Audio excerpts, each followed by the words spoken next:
evening, everybody. Thank you very much for joining us today. It's a beautiful Tuesday evening, and I hope you are having a wonderful day. Thank you so much for being here today. Before we get started, I'd like to appreciate everyone who has helped to get us to 38.6K likes on TikTok.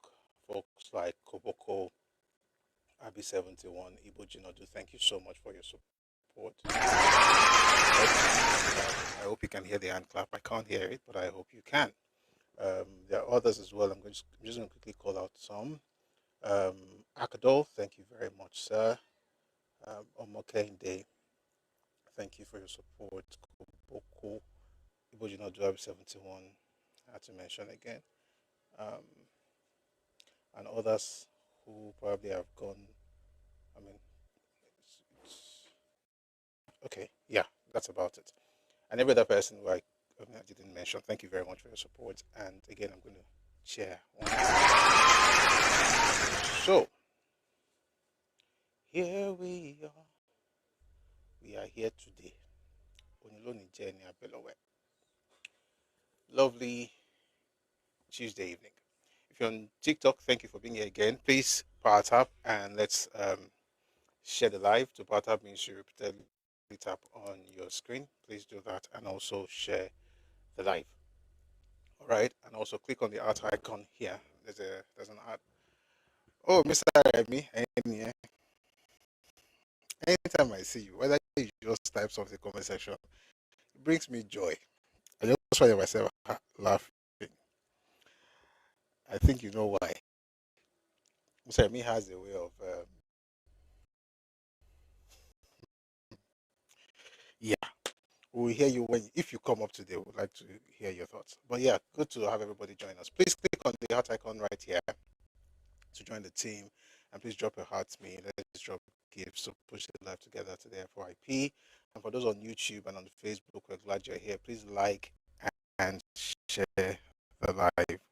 All right, this will help us reach others who are not here at the moment. I'm just going to quickly check YouTube to be sure we're good, and then we can get started. By the way, we have a number of things to cover today. We've been talking about Oriire rescue since Friday when it happened. I mean, the teachers and the students were rescued after 56 days in the hands of terrorists. Terrible, terrible thing. It was an ordeal, that you pray never happened. But we're glad that at least they have been rescued. Some updates came up since we last spoke yesterday. We're going to talk about those things today. Also, we are going to revisit the story of the fake DG, they call him, Anthony Ademi, who is now in hiding and who has, um, cried out for help, talking about threat to his life and all that. Also, we have report from the court, a new court order regarding the gentleman. We'll also talk about that, as well as Peter Obi's advice to President Tinubu. He wants President Tinubu to strengthen opposition. I've not heard that kind of nonsense before in my life, but live long enough, you're going to hear a lot of nonsense. It's the way life works. That's how we get sense. You have to distill it. It's the work of elders. So yeah, Peter Obi wants to strengthen opposition. Amazing idea. I'm sure he had the right thought when he was saying that. And of course, we'll also be looking at a new concept that is coming up in the southeastern part of Nigeria. Um, it's essentially a hybridized identity or hyphenated identity. Fulani-Ibo is something I discovered recently, and I felt, maybe it's something we can all learn from. We'll do all of that much later. But I'm glad you're here. You're welcome. So I guess we should begin with this fake agency guy. There's a longer version of this interaction he had with excuse me, with Shimo Kimbaloye. So he had an interaction with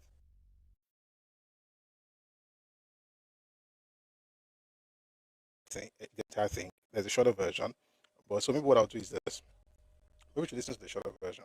If there's anything that I think is important from the longer one, still so, then we'll add that bit. Um, but for now, let's begin with this particular conversation. As I see in the comment section, well done, well done. All right, so let's begin with this conversation about the the DG, or they call him fake DG, because I mean it looks like everything is fake. To be honest, I mean, you know, I believe that you are innocent until proven guilty. I believe that. However, there's some movements that confer you are. Anyway, let's take a listen to this gentleman, and then we'll discuss the details later.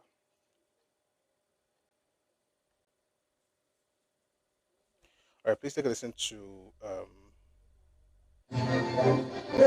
this is Adeni Adeyemi. He was on Politics Today, hosted by Sean Kimberley on Channel TV. Take a listen, please.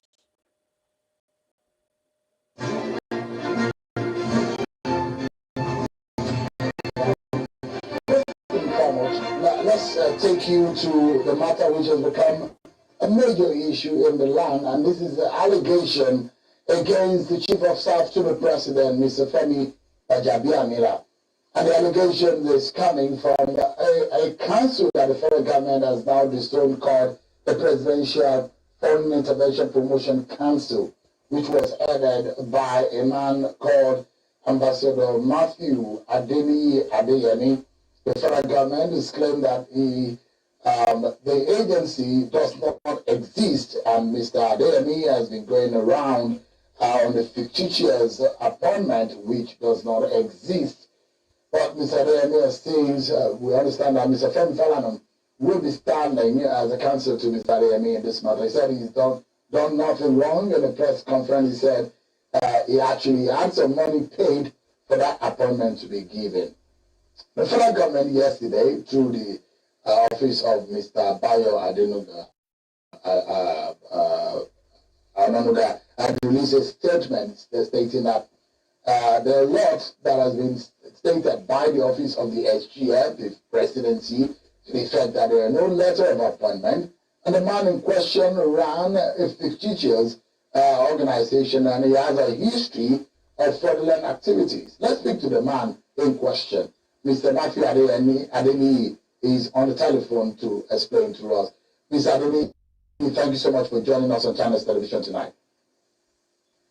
Thank you, Mr. Sean. Good evening, sir. Yeah, first and foremost, it does look that you are in hiding. Where have you been? Are you running away from the law? Not at all, sir. Are you able to answer to some of the allegations? We understand now that the police had sued you, and there's a petition against you, and the matter has gone, is now in a criminal nature, is gone to court. Are you ready to face the law? Definitely, sir. If I'm wrong, let the court of law do that. And if I'm right, let the court of law do that. Do the right thing. You have been described as a con artist. Yeah? Go ahead. You have been described as a con artist, and that this is not the first time this has happened. That there was a time that you described yourself as a leader of the UN organization. Is this a habit for you? No, sir. Do you know what? Sorry, I just realized something. What you're listening to is the interview from early July. I just noticed. It's the interview from early July. I want to play the one from yesterday. That one is even showed his face. So let's scratch it. I mean, don't scratch it. I mean, that happened, but now there's a new update. So let's take the update or the recent interview. Take a listen, please.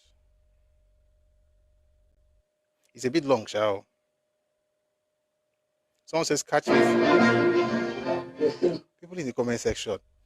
Someone says in the I'll go back to this stuff, but let me just read some things. In the context of Nigeria, where snakes have swallowed billions I beg, let the DG be Ojari. Haba, haba. If he's a snake, let him tell us how he swallowed the money now. My own question is even how he got 400 million naira to pay before. This guy finished NYS in 2015. Hmm. Anyway, he answered that question in this interview. Let's take a listen from the beginning.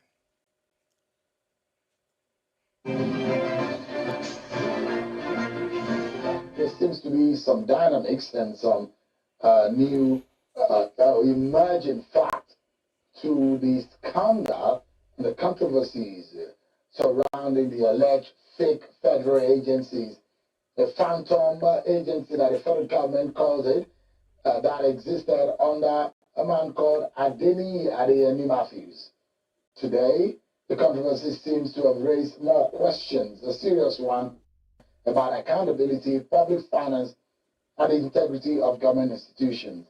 The Presidential Foreign Intervention Promotion Council, the PFIPC, which the presidency insists was never a legitimate government agency, nevertheless appeared in the 2026 Appropriation Act with a budgetary allocation of more than 1.3 billion naira, which triggered investigations, criminal charges, and growing political debate.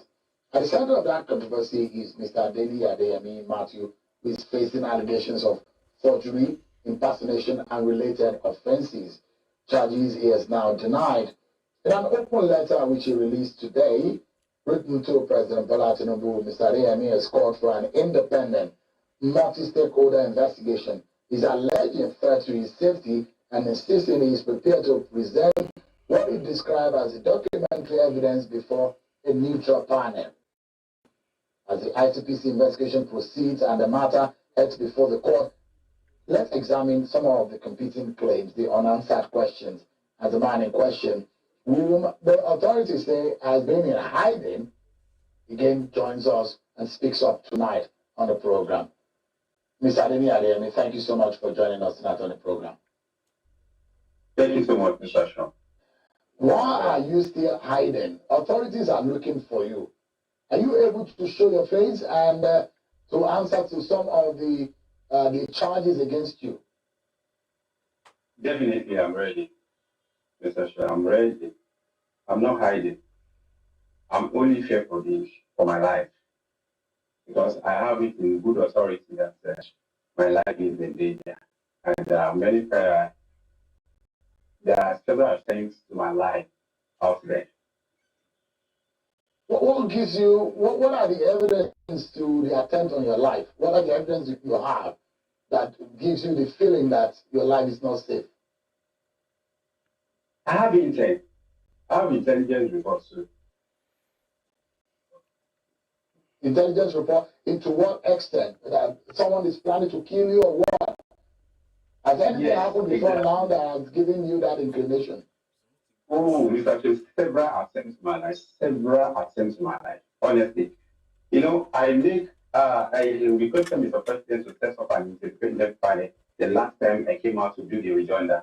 That Mr. President should please set up an independent panel to look into assassination attempts in my life and to look deeply into the material death of Mr. Kanimola. Mr. Chief, nobody is talking about the late Kanimola again.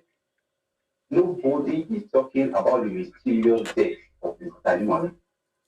As I'm talking to you tonight, the hotel, the authority claimed the man got inferno and died has been demolished.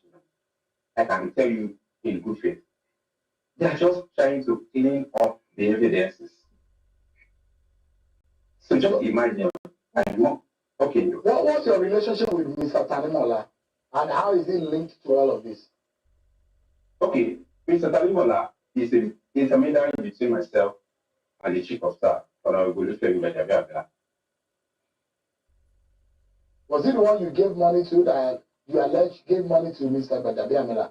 Yes, sir. How much did he give him at the material time?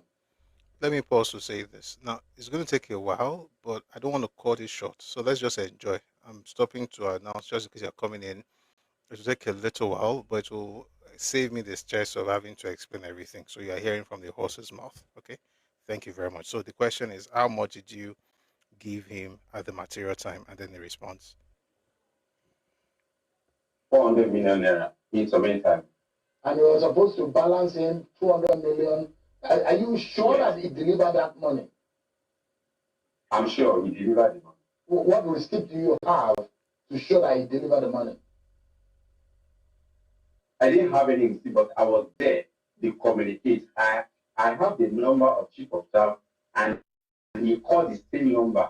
So that gave me the evidence that he delivered the money. But okay, so you gave him the money before you got the appointment. Is that right? No, they gave me the appointment first. And you gave now paid the first installment. Yes. Okay, give us. Yeah. Okay. Go ahead. No, the agreement was okay. They will give me. I told them that there's not how I will get money without an appointment. Then we can proceed to payment. So when they gave me the letter, they said until I know that chief of staff doesn't issue appointment. It's LGF. But the agreement was once I balance off, they will convey the approval of the appointment to LGF to give it the appointment by the SGF. So that was the agreement between us. And Mr. Tanimona broke out this, isn't it? Yes, he did. And he was he the one who handed you the letter, or who gave you the letter? Yes, he was the one that handed over the letters to me. To you. But and you had exchange communication with the office of the SGF thereafter. Yes. Anything I need, once I tell him, because initially I was trying to reach out to the chief, but the next time I will tell me that chief told him that I'm trying to reach out to him, that he don't have anything to do with me until I fulfill all righteousness. So anything I need pertaining to the office, once I say, oh, we want to do X, Y, Z, you say, okay, you will reach out to chief. Then, lo and behold, you just say, write a letter to X, Y, Z, and I will do. Truly, everything will be perfect. They will grant me the request. So that's how we have been running till we get to this stage. But in all of this, because there are a lot of, it does look like the manner in which you got this appointment was not a regular one. And were you not suspicious that this could be a phantom appointment? Are you not worried that this is not going in the right channel? Yes, initially I was skeptical, but I was convinced when I was getting the paraphernalia of the office. For instance, I was given office at the federal secretariat. Who gave you? From the office of the SGF. Let me tell you, Mr. Show. Office of the SGF, I wrote to the data email told me that chief said I should write the SGF, which I did. And lo and behold, it was honored. SGF wrote letters to EFCC to give 3 agencies, my agency, Honorable Minister of Steel, and the disability, I forgot the name, the disability agency. The 3 of us, they wrote the letter to EFCC to give us accommodation, office accommodation from the forfeiture properties, which EFCC took it up upon themselves. I was invited. We're going to continue, so let's just break it so that we don't have too much to discuss at the end. So let's start with this one. Let's even assume that what he's saying about chief of staff is true, which is not true, by the way, because it has been cleared. Just saying. I don't know if he understands that the fact that he's repeating that he paid for this thing is actually a problem on its own, and it's criminal. And like I said, I like to look at people as, I mean, I like to consider that people are innocent until proven guilty. But there are certain things that we have normalized in this country. This thing so bad, you're on TV saying it. Why not just stick to the fact that maybe people are after your life, and perhaps you have to talk to, excuse me, you have to talk to Sheon to focus on that particular bit rather than explain over and over again that you actually paid. Whether you paid the money before you got the office or you paid the money after you got the office, the point is that you paid for the office or for the appointment. So whether you paid before the appointment or you paid after the appointment, the point is that you paid for the appointment, which is a criminal offense. And I think that you have to get to a particular point where you don't really think so much of criminality that you are able to actually say these things on live TV. But again, we're not judging anybody, but it's important to also educate ourselves using this opportunity. So we're not just talking about the person, we're discussing ideas, we're discussing the concept of the rule of law. Abi? All right, so let me just read a few things here. What does Nigerian law, paying or bargaining for positions like this? You know, the other day it was almost like the says, I beg, we listen, we judge. Oh, okay, we listen, we judge. Okay, I thought you said we listen, we don't judge. Even if you don't want to judge him, at least you have to judge the matter. And the matter is not looking very good. He repeatedly said that he paid for this. You know, Nigeria is, ah, Nigeria is blessed. There was a time they said people were paying to get jobs in federal sector, in federal civil service. You know now, I think it still happens in some.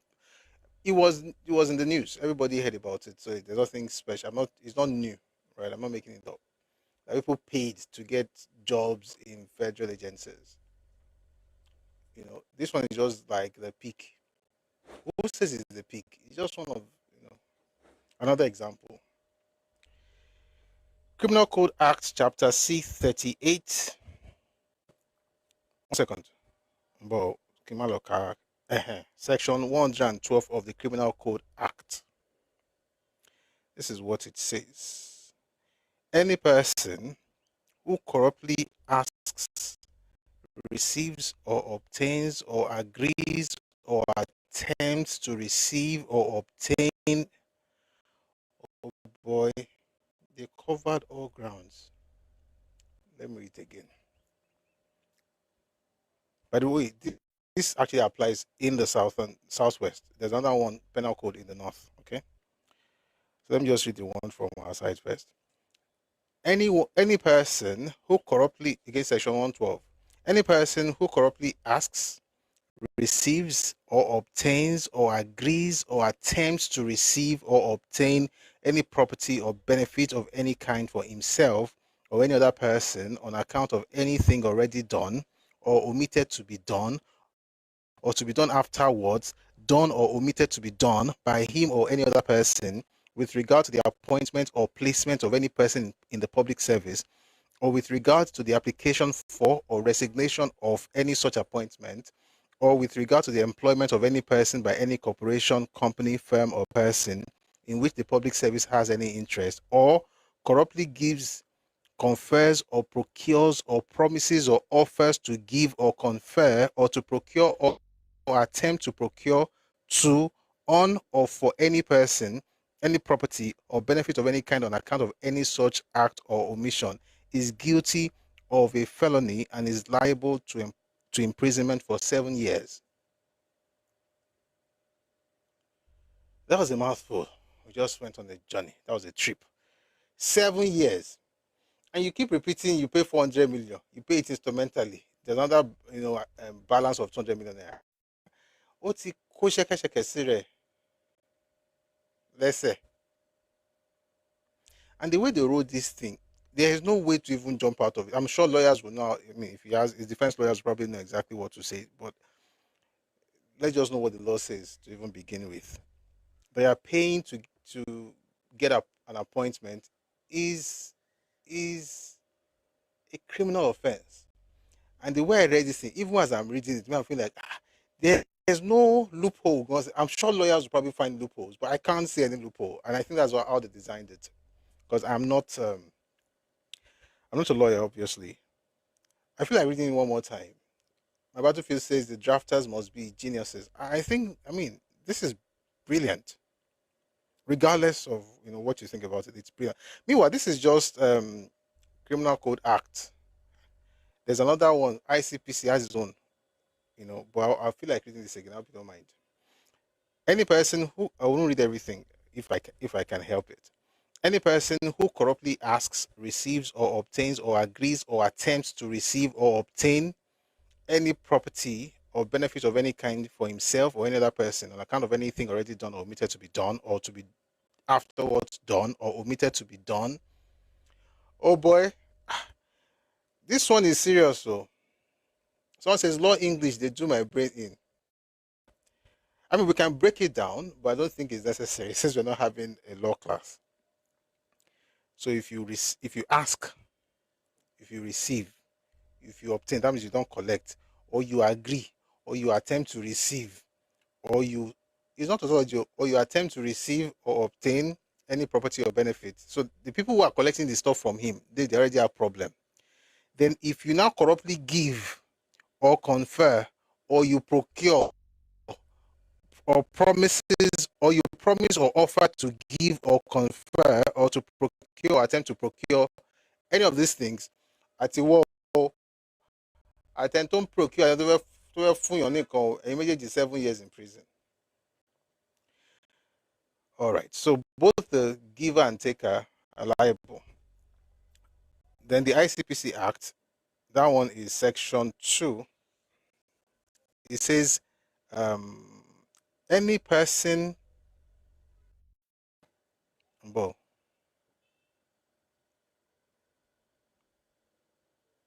section 2 talks about payment, which is the word gratification. Money, donation, gift, loan. Let me take it again. Money, donation, gift. Excuse me. This is from ICPC website, by the way. Let me read it from their website. Oh boy. There's a PDF if you are interested. Maybe I should put it on Telegram channel.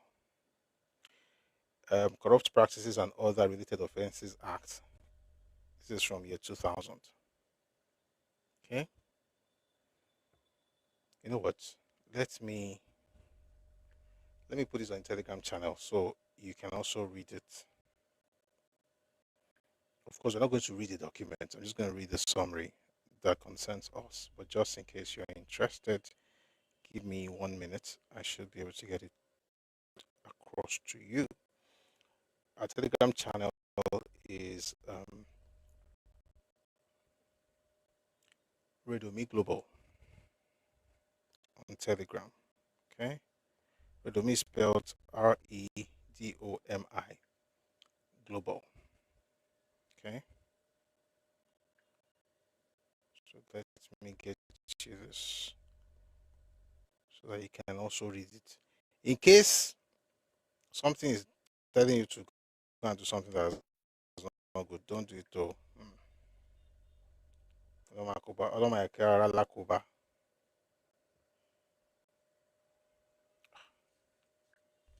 I think I'm going to put it there later. For some reason, I can't do it immediately.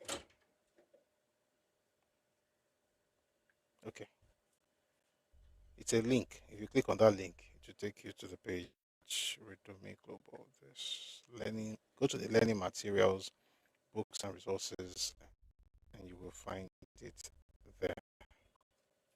Okay. There's a link that I just put there. Once you click on it, you will find the document.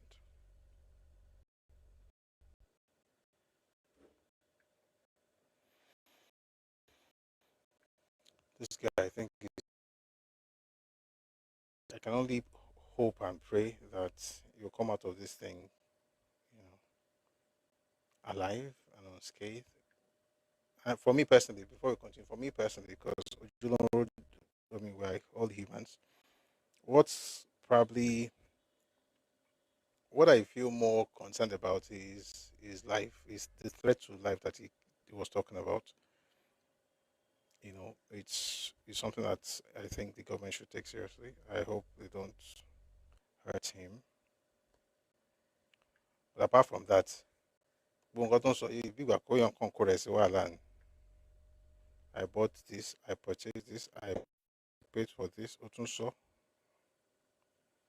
So I'm trying to make it easier for you guys, please. The one I sent, okay, let me just send you the document itself, not the link. So that way you can just open directly.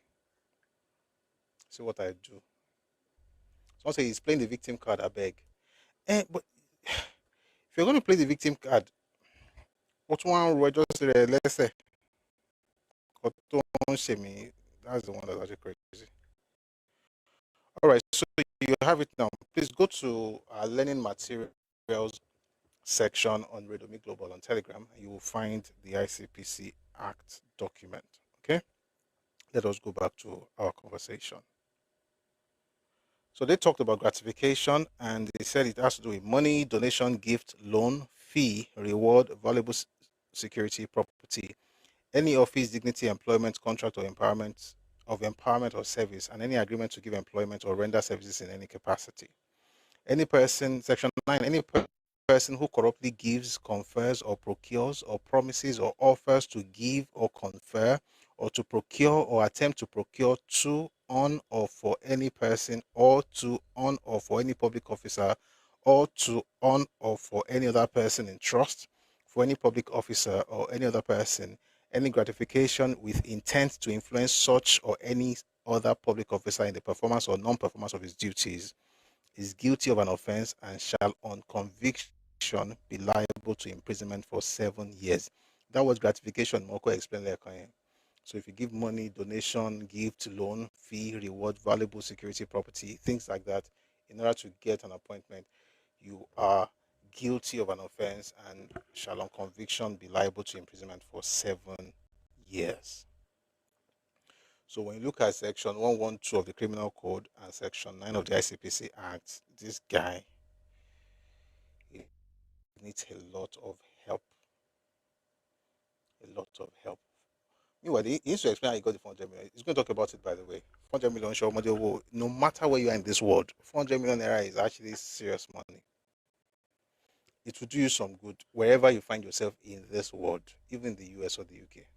400 million naira may not sound like much, but it will do a number of things. I mean, okay, you're talking about at least, how much is that in dollars? I mean, we can always talk about that later. Wait, though. That's some hundreds of thousands of dollars now. Yeah, that will do something. And if you're paying that much, that means there has to be ROI.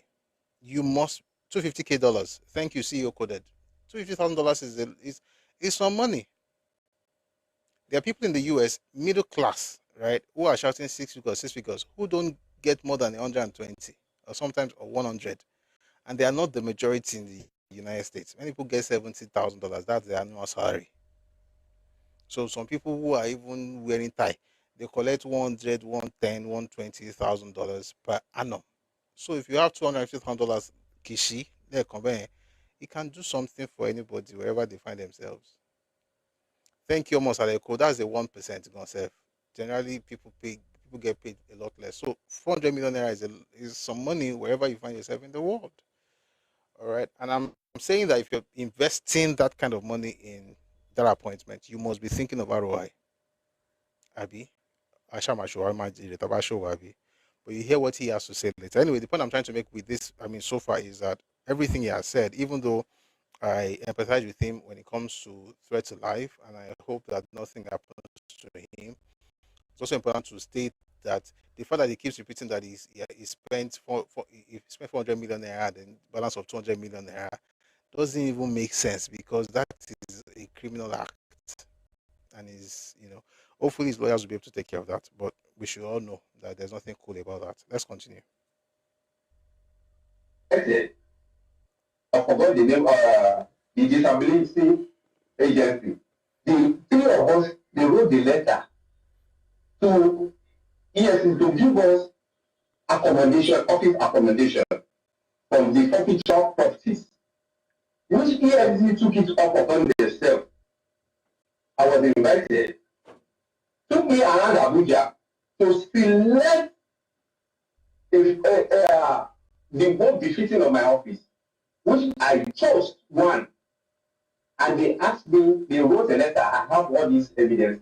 They wrote letter to my agency, to me personally, that I should pay 300 million naira blank red to the recovery account in CBN.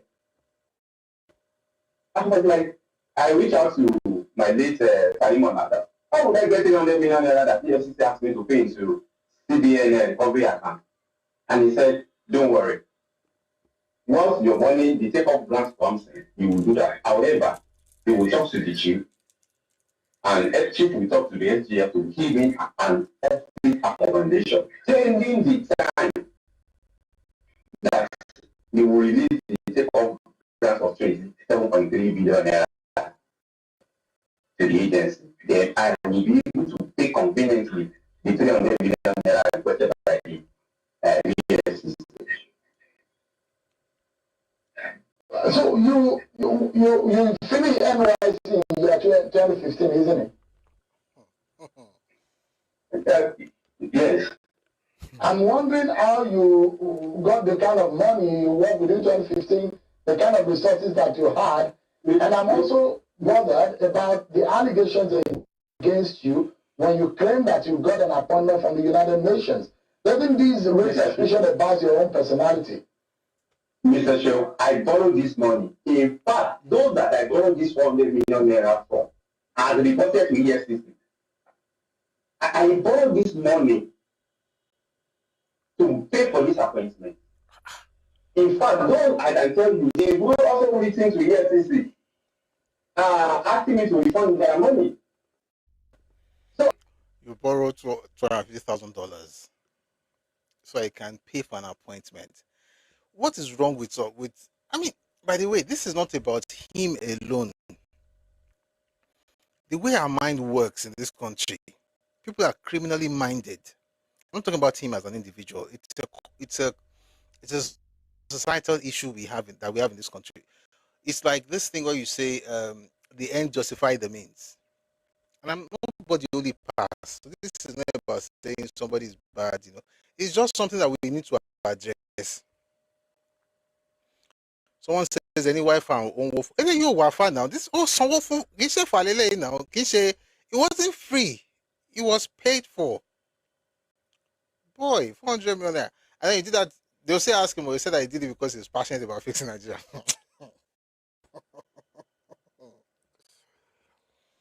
Use the money, start NGO. If you're so passionate, if you're that passionate, start an NGO. Start building gradually. Get into politics if you want to. Not that you pay to secure an appointment and you say that it's because you're passionate. And they want to borrow money to pay. If you borrow 400 million naira from somebody to pay, again, I'm not saying it's guilty of anything, but I'm just speaking based on what he has said. If you as an individual, I mean, let's ask ourselves, we're all human beings, right? So we're not even judging anybody, but let's assume that you go and borrow 400 million naira to get an appointment. Are you telling me that job that you have gotten will not get you the money, like multiple of that money, so that you can pay back where you bought? Because it's a loan, isn't it? They won't use your money for yourself. You're looking for investment. You're looking for return on investment, let alone the one you're borrowing to pay. Haba. Mr. says he paid 200 million naira in anticipation to cash out billions. He paid 400 million, sir. You're not listening. It's not 200, 4. Balance of 2. In total, 600 million naira. At least you get like a decent property in some parts of Abuja. You get, I mean, even in Lagos, you get some like decent, property in some, highbrow areas for 600 million. Yeah. So if you're getting that money, if you're borrowing that money to pay for an appointment, then you definitely, have returns in mind. It's quite interesting. Again, the only thing I feel sorry for him about is the threat to life. Every that thing is sounding very criminal. I'm not saying he's a criminal. I'm just saying everything he's saying. Go back, go barara. Almost like says Ikeja GRA will get something there. Yes, so I mean, I can tell you parts of Lagos where you can even get complete buildings for 150. Okay, but that plan sorrow be parts con down eyebrow like in Ikeja and Jerry Magodo, you 7 million naira will get you something very, very good, not just decent, as a matter of fact. It is well. Let us continue. So they're saying that, by the way, you finish NYS in 20, oh boy, people like this make you feel old. I mean, to be fair, no matter when you finish NYC, God can bless you. You can so you can get involved in a business deal. I mean, the other day I was watching, I think it was earlier today, I was watching an interview with this guy, in Aboeji. He became a millionaire at 23. All right, he's a co-founder of two unicorns, Andela and Flutterwave, right? And those, I mean, to be unicorn means that the company itself is valued at over at least $1 billion. Andela is $1.5 billion in valuation, and Flutterwave is $3 billion in valuation. And he's 35. He's still quite young.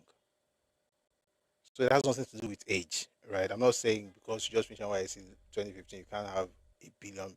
You can't even have £1 billion or more. But this thing is not pure.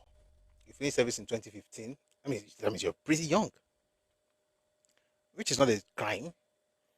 But now your youth is to be borrowing huge amount of money, not to build unicorns, not to start businesses, but to buy appointments. Let us keep listening. As you were saying, and it was all over social media that you announced yourself. You'll be able to pay conveniently the 300 million. Doesn't this raise suspicion about your own personality? Mr. Show, I borrowed this money. In fact, those that I borrowed this 100 million naira from are reported to EFCC. I borrowed this money to pay for this appointment. In fact, those I can tell you, they will also written to EFCC asking me to refund their money. So I'm not even here to pay the money back. I borrowed this money. What about the allegations about you that you were saying that, and it was all over social media, that you announced yourself as getting an appointment for It's not sponsored. It's the campaign of Kagome. They should let us fit the fact and document. Mr. Chiu is unfortunate. This is very, very unfortunate that the way some actors in the government are taking up this matter is unfortunate and is embarrassing. Honestly, imagine the government claiming that a one man called in a corner maneuver the whole system. Now it's unfortunate.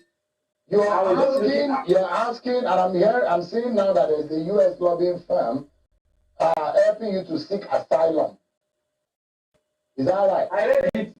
I read it the way you read it because some people forwarded it to me that anybody that knows President Adeyemi, they are looking for me, blah blah blah.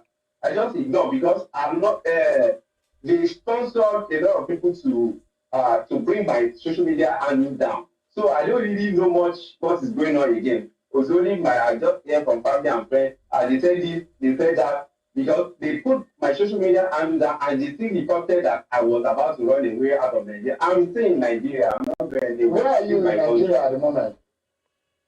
You want me to tell you, Mr. Shea, you want them to kill me? Oh, are you really serious about this threat to your life? I mean it, Mr. Shea, I mean it. You're asking the president to set up an independent panel. Exactly. In fact, in the first instance, I want to appreciate our father, the president, Asiwaju Bola Ahmed Tinubu, for his first step by asking ICPC to take up the matter. Fantastic. I appreciate him. It means he's a decent father. However, I'm still further appealing to him to please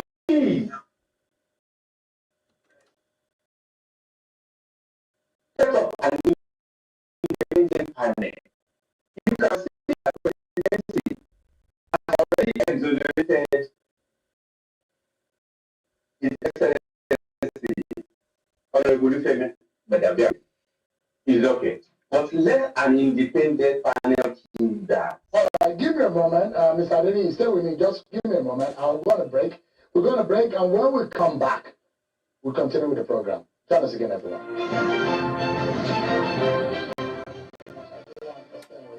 We're speaking earlier with Mr. Adeyemi Matthews, the man at the center of the allegations and the scandal about the fictitious federal agency. Before I allow you to go, Mr. Adeyemi, you are asking this from the presidency. There are those who say, why are you behaving like this? Come forward and answer to the charges against you. Are you aware that you are going to be in court on the 13th? You have a case to answer in court. Today is the 20th. So probably you mean tomorrow 14th. Yeah, that's what I'm asking. That's what I mentioned. And I didn't say today, tomorrow. I said on the 13th. You are supposed to be in court today. Because you have said that you were sick, you were not feeling fine. That's why the court gave you more time. But now you are supposed to be arraigned today. Was that not the case? It was only once that I was sick because I appeared in the court 4 times. Since November 27th till June 16th. So I'll be appearing in the court. It was only one I was absent. So it was the court that adjourned the 3 times. Before I allow you to go, is it fair to have made all these allegations for a man you have never met, you have never spoken to, you are not sure even if it's the number that you have of him is the correct one, and you're making these heavy allegations again? Is it fair? What if you have been dealing with a fake Ajadi Amila? Thank you, Mr. Show.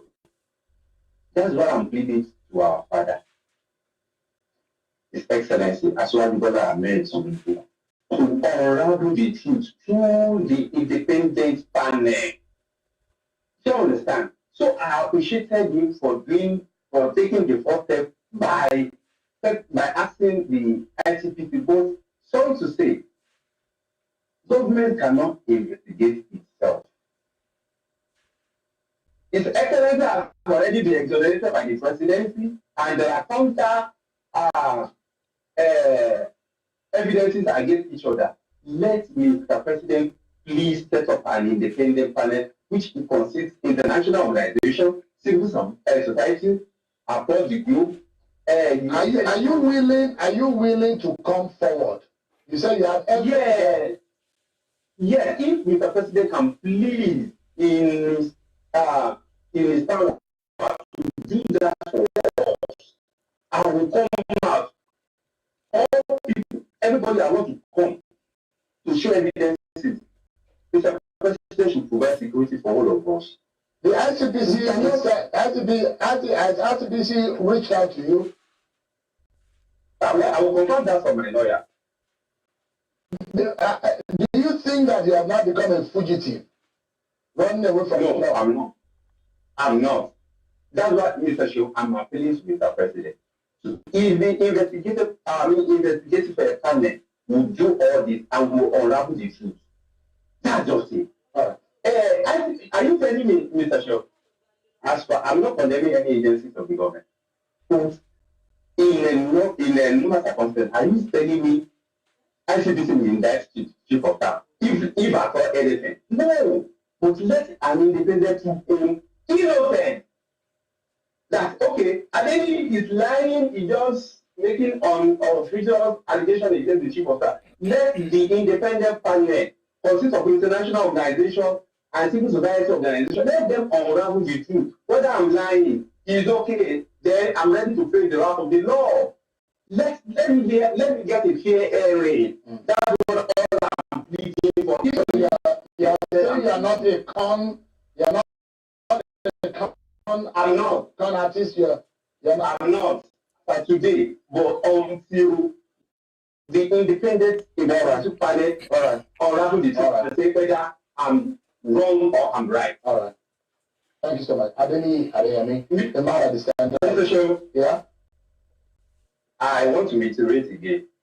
My life is in danger, and I mean what I'm saying. Imagine that trip one day. Unknown government, whether they are DSS or EFCC or police, went to my parents Within 3 days, they went there 2 times. When the room looking for, maybe they are looking for one Adebayo and Amadeyemi. In the midnight, they are just, imagine my 8 parents, they are enough people now as I'm talking to you because of the tension. If truly they are, what are they? So they are just trying to warn me. Let an independent panel do the justice to all this. Wait, let them please stop embarrassing Mr. President and Nigerians at large with all these issues. Imagine even president, imagine Secretary General said there's no account with them. Just imagine. But by the time we presented the document that showed that they gave us this account through the CBN, what would they be telling Nigeria? The deputy speaker claimed that I wrote to him. What if I challenge to publicize the letter I sent to him for invite?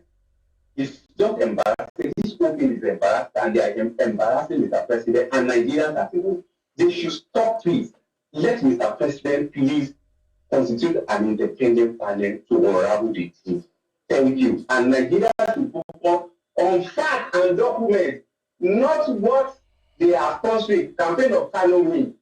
They want to silence me by fire by force, and I will not be silent. Let Mr. President set up an independent panel and let the truth be known to the world. Thank you, Mr. Thank you so much.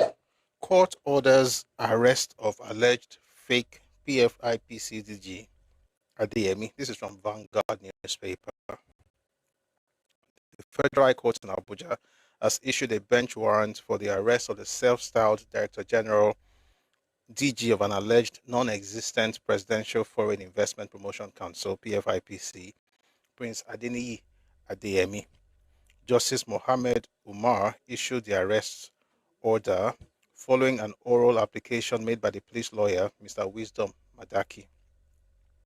Adeyemi was billed to take his plea on an 8-count charge marked FHC ABJ FHC/ABJ/CR/562/2025 relating to forgery, fraud, and impersonation. However, although the matter was listed as number 12 on the court's case list, the defendant failed to appear for his arraignment, even though a lawyer, Mr. Genesis Francis, announced his appearance on his behalf. Shortly after the case was called, the prosecution counsel noted that the defendant had repeatedly failed to appear for his trial. Quote, and he said, and I quote, "My lord, this is the 5th time this case is coming up, and all the adjournments have been at the instance of the defendant." That's from the police lawyer. Consequently, relying on Section 394 of the Administration of Criminal Justice Act, ACJA 2015, the prosecution counsel, even without an order of court, Francis added. Delivering his ruling after listening to both lawyers, Justice Umar said he was minded to accede to the application for the issuance of a warrant of arrest against the defendant. The court noted that whereas the case was filed on November 27, 2025, proceedings did not commence until December 4, 2025. Justice Umar noted that since the charge was filed, the defendant had appeared before the court only once. Since then, he has failed to appear before this court on 4 consecutive dates, Justice Umar added. He therefore issued a warrant mandating security agencies to arrest and produce the defendant before the court on September 30 for arraignment. Among those billed to testify in the matter are the Chief of Staff to the President, Mr. Femi Gbajabiamila, Paul Emmanuel, Jeremiah Mokwete, and Itua Sylvester. Other witnesses are civil servants working in the Office of the Accountant General of the Federation, OAGF, Akimbo Shola and Adamu Balongu, as well as Deputy Superintendent of Police. Adeyemi, whose whereabouts remain unknown, said in an interview he granted on Channels TV, that's one we listened to earlier on Monday, that his withdrawal from public life was due to alleged threats to his life. So he's meant to be produced in court by September 30 of this year. And of course, like the report says, his whereabouts, they say their whereabouts remain unknown. Well, not anymore. the whereabouts remained unknown at the time of the publication. But now they don't know where in they. Take a listen to this. What's your name? Calculation is Asking him what his name was. So 1 second. Okay, I think are we good on YouTube? So they just asked him what his name was because they're trying to make him acknowledge that now in the arrest. The video is here, and we'll be hearing more on this matter.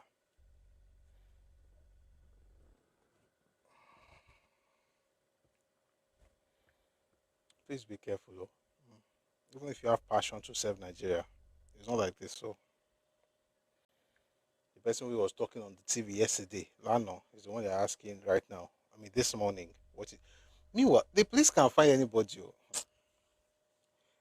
Even those who are always using internet to do, they think they can hide under the anonymity that internet provides and then say all kinds of things. The police can't find it. If they really have your time, may God, but we should also be very wise in the way we conduct ourselves. I want to see if there's something else from him before we move on to. We have a number of other things to cover. Just give me a second, please. In short, the police have arrested him.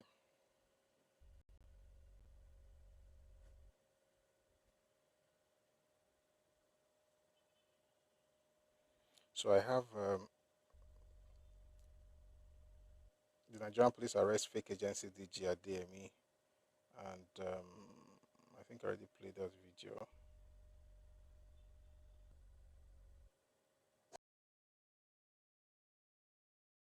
Mention it first.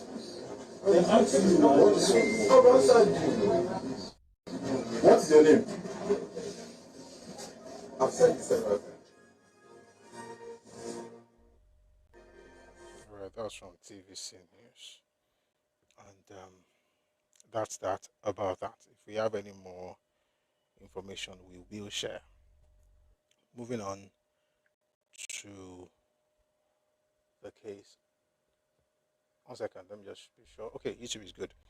So let's go to the next issue. We're going to be living under the rock, or living under a rock, who have a problem with happiness and who feel that it's better to have those children in the den of terrorists than to have them released. And so they've released all kinds of things. It's the news itself. Give me a second, please. So let's begin with Chinwe. I think that's her name. Chinwe, who seems to have, a lot of things to say about this matter. Oh boy, can you take Paul? It might be now, just a second. Almost there.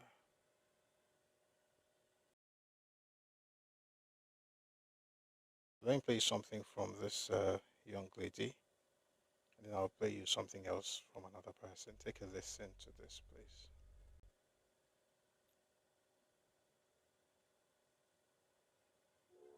Asiwaju Bola Ahmed Tinubu, I put it to you that you are the one that kidnapped those children, those people.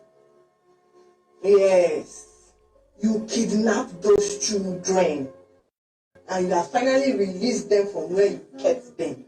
You kidnapped those children,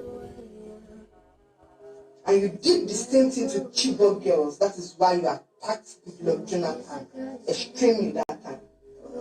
Or you think we forgot? I stood in Ife. You need to see the amount of people that gathered just to bring Goodluck Jonathan down. And then they came and they were saying that he was an alcoholic. The man entered power, you see, say, waiting there, what's up? And why you tell Nigerians, say, if I come out for here, I will suffer. He told, I said it. You kidnapped those Oyo people. You kidnap them. Nobody be mumu. If you be mumu, now stay there. Nobody be mumu again. I see why you Bola Ahmed Tinubu. You kidnapped those children. Now you. That was Chiwenju, all right, who has information that I guess many of us do not have. And we are calling on the DSS, the police, to please question how we need to know these things because many of us are ignorant of this matter. So it would be lovely to have explained to us. Another young man who said something quite insane is this one who thinks he has something to say. Take a listen to this one. I'm going somewhere. Stay with me. Terrorists now lifted the children to Kaduna State and on ground some elders to Kaduna State. My question remains this. In a country, forget about Tinubu now. Okay, Tinubu is not in this situation. Let me throw him away, even though he's the commander-in-chief. In a country where Christopher Musa is the defense chief, the minister of defense, the terrorists use helicopter to lift school children from Oyo State to Kaduna State. You are minister of defense, right? So you don't know about helicopters flying in Nigeria.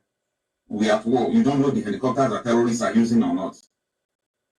After lifting the children, they use through the roads to carry some persons again because there are many to Kaduna State. I ask again, you people really understand Nigeria? So, someone says, I was disappointed when she mentioned my school. She was playing a game. She mentioned that school to connect with Yoruba people. I schooled in Ife. What she says had nothing, I mean, that information had nothing to do with her argument, but she needed to establish some form of, Yoruba people through the school she went to in order to give her thoughts or her speech some form of legitimacy. She's a retard. And I say that because she mentioned Ife and I went to Ife. There's no reason for you to even mention that school because I don't know what Ife did to Jonathan. I mean, we couldn't have gone to school at the same time because this one is a small child. But the point is, she wasn't saying Ife because she was trying to make any point. She just needed to attach that to find legitimacy. She's who she is. And the young man who also spoke right now, this one starts inside car talking with boldness. They have lifted the children. Meanwhile, the kids did not go. I mean, even the terrorists, the guys who abducted the children, they didn't go beyond Odeyo National Park, which of course is quite large. We talked about it yesterday. It's about 2,500 square kilometers. It's quite big. All right. So they didn't go out of that place, but they went in the news saying, "Oh, they lifted the children because we almost needed to do something."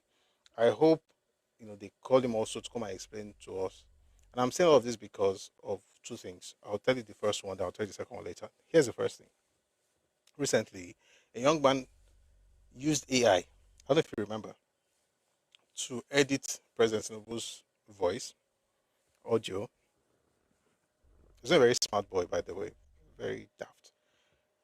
Put it on another video made by VDM and put it out on social media. He was arrested. Now, Showore, who just came out of prison, I mean, everybody deserves a chance,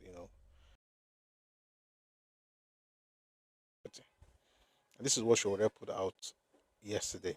The young man accused of cloning Tinubu's voice, Ifechukwu Dennis. It has to be from that place.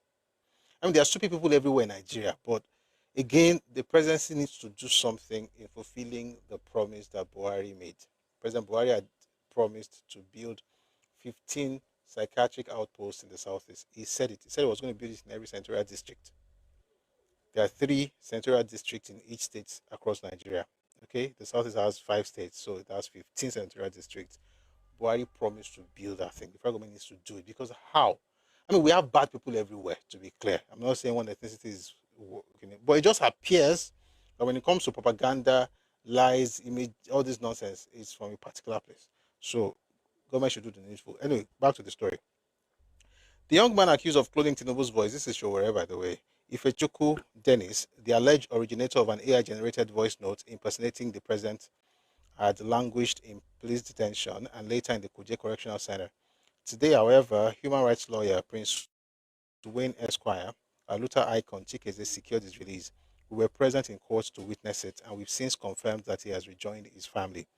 We have now learned that the Nigerian police has filed fresh charges against him at the Federal High Court in what appears to be a continuation of his ordeal. This fight is far from over. We will continue to challenge these charges and stand with him until he is completely free from what we believe to be an oppressive campaign of persecution. Really. Nigeria's young people need opportunities to learn, innovate, create, and flourish, not incarceration and endless persecution. Here is the point. Do Nigerian young people, do they need, space to flourish and innovate and create, and which other create, innovate, don't incarcerate? Okay, nice rhymes. It's good. What is going through right now is a form of persecution. It's not. It's in a correctional center. It's correction. And I'm not happy that they're putting any young person in prison, which is why we keep saying, let's be careful what we're putting on social media. You can't be cloning people's voices and be putting on social media and say things like, I have a right to freedom of expression. And when they touch you, now shout is persecution. I mean, if people are, doing it to spite you or to persecute you, that's another matter on its own. Nobody should do that. But there are consequences, aren't there? Very soon, I think someone like Shore, someone should tell him he should get ready because he will be helping a lot of these clowns. Because people like him you can help people and there's nothing wrong. Listen, I'm happy that this boy is joining his family. It's good. You can help people. I don't know why can people not just be able to. Is it me? Can you not address? Can you not help a person and still address the matter? So that you're saying, listen, I'm going to do everything I can to help you. However, do not do this that has gotten you into this trouble. Can people not do that? Must you say that because you're helping this person is because the person is being persecuted? What kind of nonsense is this? So young people then go on doing the wrong things because as far as they're concerned, to come against them is a form of persecution. It's stupid. And it's elders, 40s, 50s, 60s, that are on social media say that, oh, they are persecuting you. What are you talking about?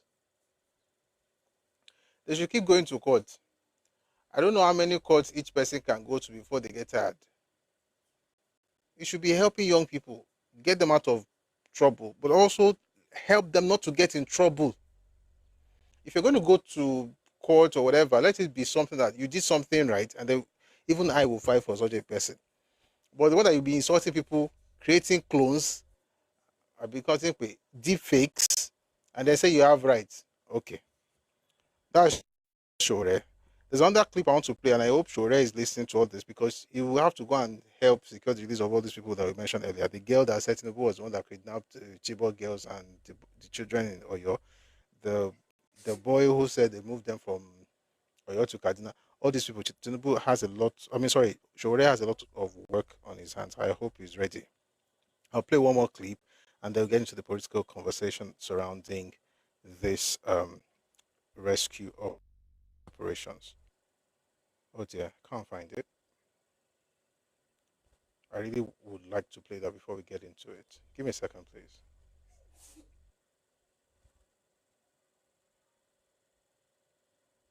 Take a listen. I don't like to be sentimental about Nigerian problems, but everybody should call a spade a spade. Yes, they must have done a good job and lives have been lost in the process, but there are things that should be done on the heat of the time. And then also students that died already. Now, this student now that should be in rescued at this point, after so much torture and this thing, are they going to be mentally the same? Are they going to be mentally the same persons that entered the bush?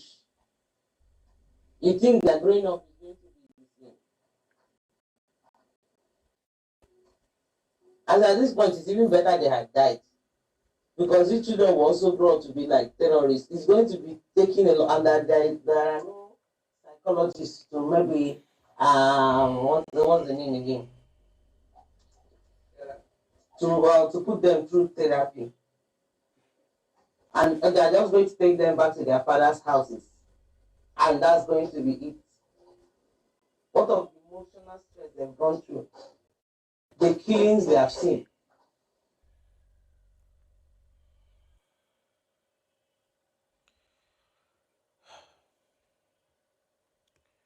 Do you say to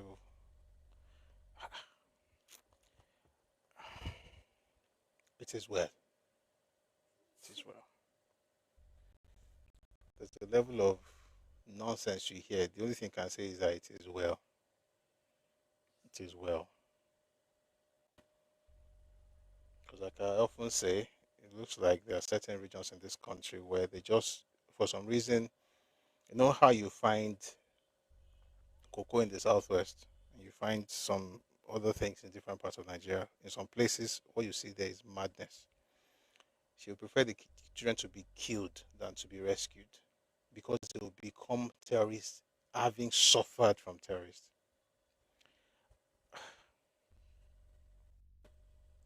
Àwọn èèyàn ya wèrè o, àkàn ọmọ ni, kọ́lọ́n bá dógun èṣù àbí. In fact, èṣù gan pé jù àwọn eléyìí lọ.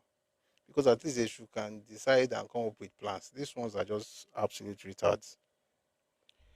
Anyway, those are the kind of people that we are having to deal with in this country. Meanwhile, just to be clear, the children had to undergo um, medical treatment for 2 days before they went to be the governor, who then talked about the fact that they will also still undergo more medical treatments, right? So hospitals, they mentioned Lautech University of Lautech Hospital, which is very close to Oriire local government.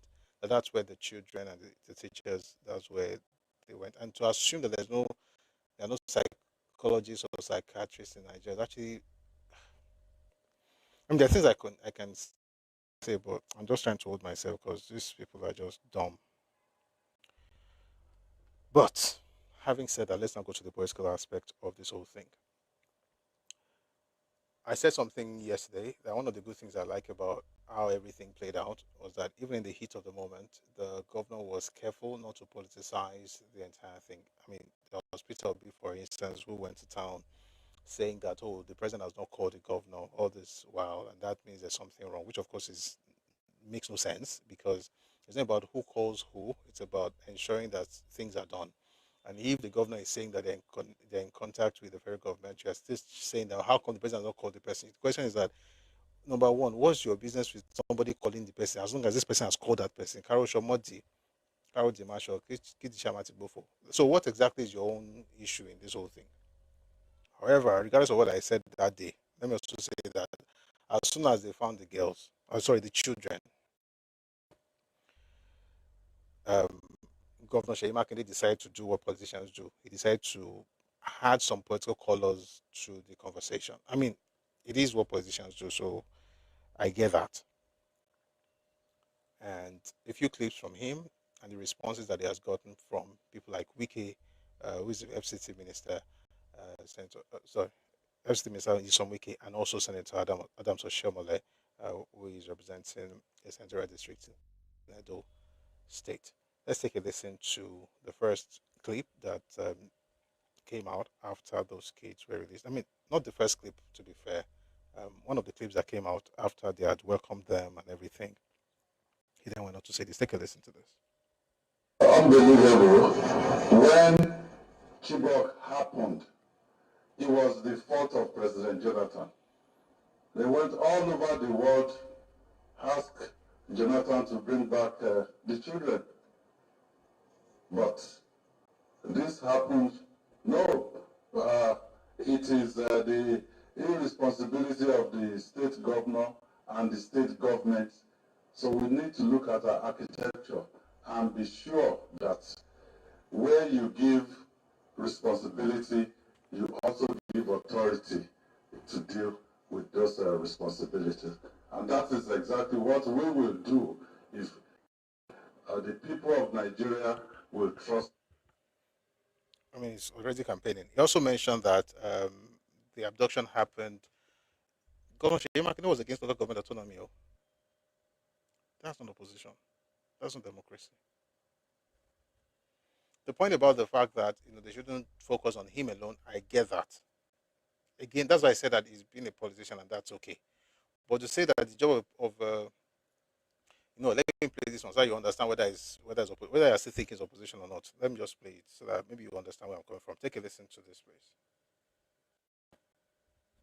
Okay, wait. Let me play something from Wiki, then I'll play the other part. I'm not in a position to confirm, but I do know if President did not call Sheyi, who's the governor, the Sheyi called the head of the government. That is what has happened in my state. If he called him, they spoke. What's the problem? What's the problem, sir? That's how it is done. I mean, you can't turn it to the other way around. For whatever reason it is. Is that yes. Because you are the chief security of that area. If something has happened in your state, it's for you to take and make a call to our Mr. President. Mr. President, this is what has just happened in my state. Another thing that's important, did Mr. President take concern about it? Did he do anything about it? Anyway, I am with Wiki on this.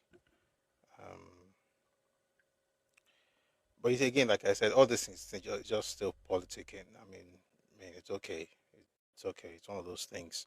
But then he made a video. It's quite long. I'm not going to play everything, just a bit of it, where he called for the UN to to investigate the abduction of the pupils and the teachers from our recently school in Oriire local government. And that has caused, has necessitated um, responses from different people. And one of them, of course, is the senator representing, I think, Zedo North, that's Senator Adams Oshomole. Before I play you what Adams Oshomole said, let me have you listen to Governor Sheyi Makinde. Take a listen, please.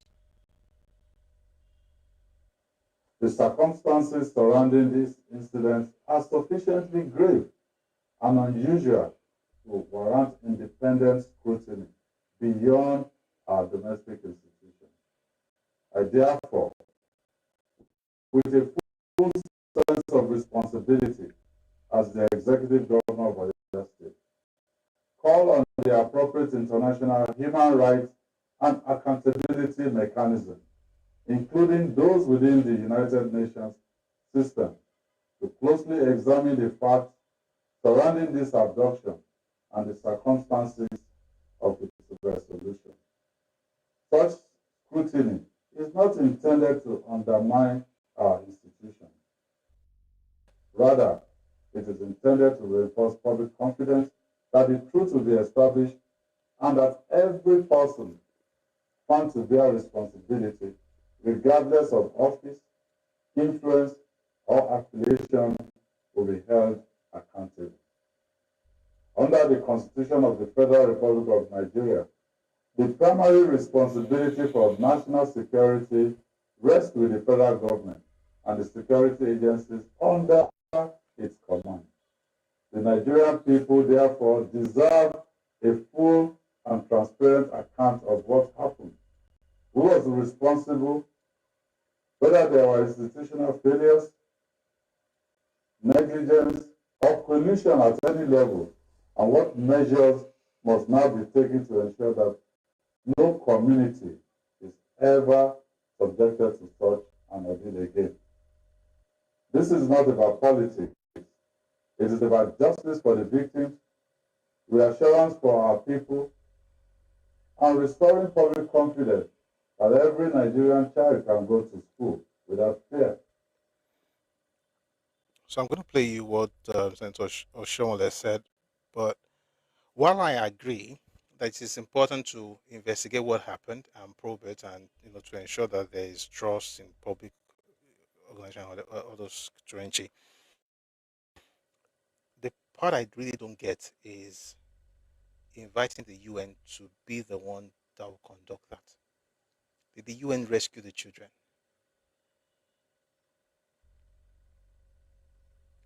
Did we have to call another agency? Are we saying that we can't take care of this matter on our own? Aren't you already alluding or insinuating that perhaps, let me not say it because it didn't say it exactly, but you know exactly where I'm going.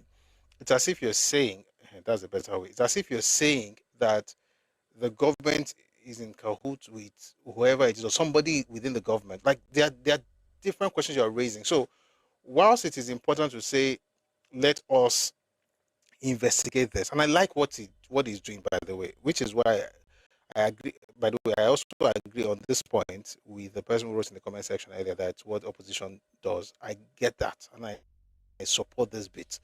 Where, like, beyond the fact that the children have been rescued and the teachers have been rescued, we've got to investigate what happened. I get that. Okay, let's not just say we rescued them. How did it happen? Who was responsible? All those things. I agree. But why on earth are you going to ask the UN to come and do it? Why didn't we call the UN when we're looking for these children? And at what point does passion, at what point do we cross the line from being passionate about the people to losing our sovereignty in the name of passion? That's the question I think, all of us should think about. But while you're thinking about it, I'd like you to listen to Senator Adams Oshiomhole. Please take a listen. If you have spent time to denounce in the past, it is just appropriate that in this situation that our armed forces have demonstrated uncommon courage and apparently involved in different strategy to rescue these children is something that all of us should commend. That said, just two issues. The emergency minority leader, the lady, spoke to about paying something appropriate to the men who pay the supreme price and others. I will add that if one man will be paid for loss of life, all those who have lost their lives in Borno, in Niger, everywhere else that the armed forces have been active, I do not think you can separate one from the other. So we have to have a general policy that deals with those of our countrymen and women in uniform who have paid the supreme price in the course of defending the country.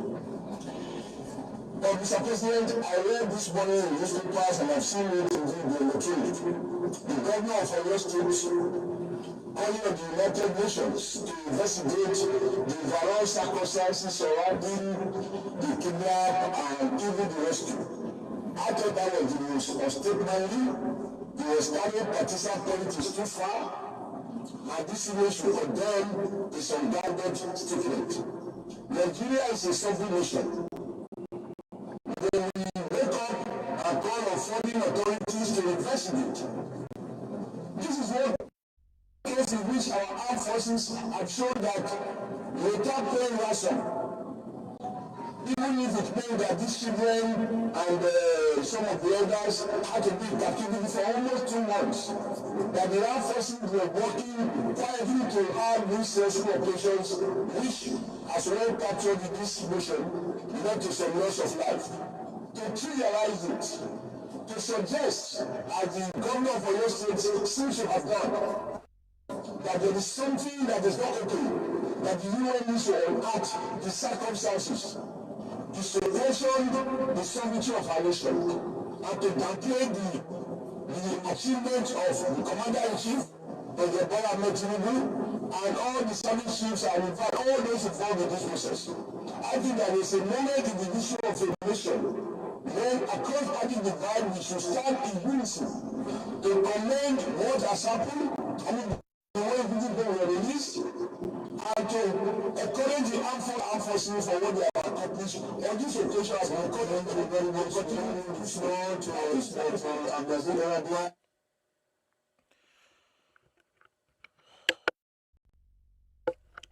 I agree with Senator Oshiomhole. If there's anything I can give to the governor of Oyo State, it's the fact that throughout the period while they're trying to secure the release of those people, he did not bring in politics. I respect him for that. However, the broadcast where he mentioned the UN, I think it's condemnable, in my opinion. You can call for investigation, you can call for everything you're calling for without having to sacrifice the sovereignty of Nigeria. And for the first time, by the way, and this is one of the things I also give to him, for the first time, we actually have someone who is saying, beyond this whole idea of we've secured the release of these kids, let's question it so that hopefully we're not going to have a repeat of this kind of incident. There, I mean, he has my respect for that. But how on earth, and why do we do this? Even Nigerians do it. Any small thing abroad, any small thing, it's as if we think that, somehow people who are outside this country, or people who, organizations or countries that somehow that's a lot better. I mean, in your and Benny, are you telling me they are incorruptible? And I'm not saying they are corruptible, but are you saying that human beings elsewhere are incorruptible?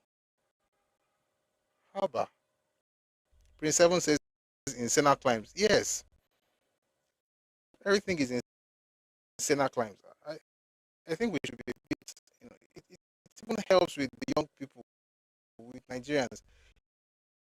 If you have politicians who have no trust, in the public, in the government, I think it's going to be very difficult for people to even trust those politicians as well. In other words, if you do something, we're not going to wait for anybody to fix it in Nigeria. We're going to have to go abroad and look for superior brains. Government, or that President Bola Ahmed Tinubu personally staged the abduction because he wants to be president. I don't think President Sheyi Makinde poses any threat to them. I don't think that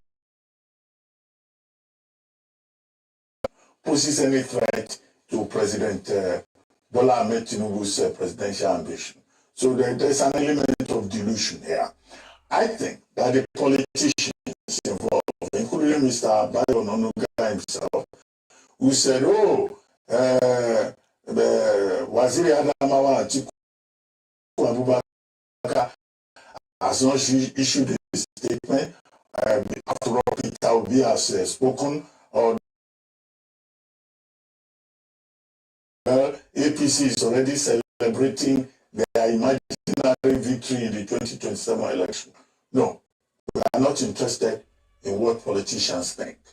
What we are interested in is that our politicians should also be interested in the overarching subject of safety, security, and welfare of the Nigerian people. And that is why people are celebrating. In the various Thanksgiving services that we have seen, at the church service over the weekend, people have been jubilating. In fact, wives have been more jubilant than even husbands. There was one woman who was very happy. Mrs. Alamu, the principal of the affected school, the first person she asked for is her husband. And I've been saying that, look, there is a moral lesson here, that we are all together. People who are close to you, people who will be affected if anything happens to you, they are important. The family remains the most important unit of a society. So I think the politicization of it is totally irrelevant. That's why we have commended the security agencies working together in concert. The military, the police, the DSS, who have been able to achieve this objective. The other leg of it, I probably would not classify that as political. The statement from the Arewa Consultative Forum and the Northern Leaders Forum, saying that there are other people elsewhere who also need to be rescued. 176 persons abducted from Woro community in Kwara State local government since February. They should also be rescued. Yes. The 41 students from a school in Askira Uba local government area of Borno State, they are also in need of rescue, as well as other persons. So we commend government that this has been done by whatever strategy that they did it. They should also try and apply the same ingenuity to make sure that other persons in the areas that have been mentioned are also rescued, and that in the long term, this environment becomes very safe for everybody. Right. Because on Saturday, in the same Oyo State,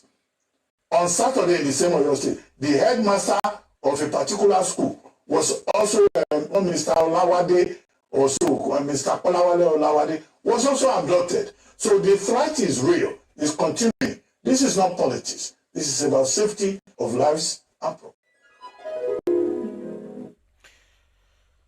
Yeah.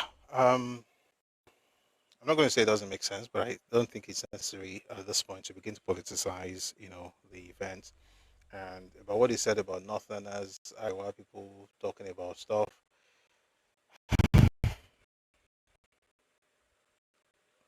Do I want the children that have been kidnapped in the north to be rescued? Absolutely.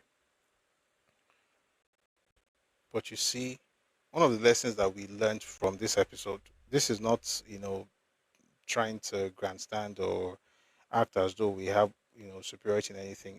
However, what you notice also is that in the beginning, or according to Jacob Zuma, in the beginning, when all these things started in the north, many of the leaders and the people of the north were essentially supporting the people over, the criminals over the people. There are records of people saying anything against Boko Haram is something against the north. You're essentially creating a breeding ground for terrorists, and the chickens will come home to roost. And when they do, you can't then say, "Oh, now that you have." And meanwhile, when it happened in Yoruba land, see how all of us, rose up. And I've said it several times. The reason I reduced, and it's actually quite interesting. It's been 50 something days, almost about 60 days now. About 60 days ago, we changed the format of this, program. Normally, we'd have news and then we'll go to history. We stopped doing history. We'll discuss history, but as part of the news, because I just feel that we should concentrate on just your Oriire until sometimes we'll have another news, then we'll go back and forth. People did what they could do. So people that had platforms use their platform on social media. People that had churches had prayer meetings all over, particularly in Yoruba land, in different parts of Yoruba land. People were praying. I saw traditional worshippers. See, I'm a Christian, but people did what they felt they could do to help. You had traditional worshippers pouring libation and saying things. You have Christians doing their own. You have Muslims praying. I mean, the mother, the Adilabu's mom, when her grandchildren were kidnapped, as soon as they were able to rescue those children, one of the things she said was that she was also praying, and she's Muslim. She was praying for, even though her daughter was a Christian, whose kids were Christians, she was praying for the kids who were in the terrorist den. Everybody was doing what they could, and of course, you had the army, you had the Nigerian police, you had the Motekun, forest guards, all kinds of. Everybody rose up. All right. However, whatever they could do to help, they did it. Whether it was prayer, moral, spiritual, whatever, and the ones that could carry guns, protest, people did everything. When these things happened in the north, what was the response of the people? That's the question. And this is not to say there's one that's better. It's just things that we should think about so that we don't become this. I mean, I played the clip the other day where someone saying, we see what happened in Yoruba and how they rose up. How about the north? It is not about this versus that. It's about response. It wasn't just the government carrying guns and getting in there. It was the people who, by the way, if they saw somebody who had been part of that thing, they would eject that person. They will, they will blow the whistle. So folks in the north, maybe they also, I mean, it's sad, Sha, because this thing has been going on since 2007, 8. That was when Yusuf was, it was the 8 or 2008 or 2009 when he was arrested and eventually it was unalived. That was under President Yar'Adua's regime. So think about what has happened in the last almost 20 years. 2009, okay, that was when he was unalived, but he was arrested in 2008. and it was Yar'Adua's tenure. I'm just saying that this whole thing has nothing to do with, oh, it's because it's from the West or whatever. It's about the people. You cannot harbor, criminals, and then you wonder why things are not working.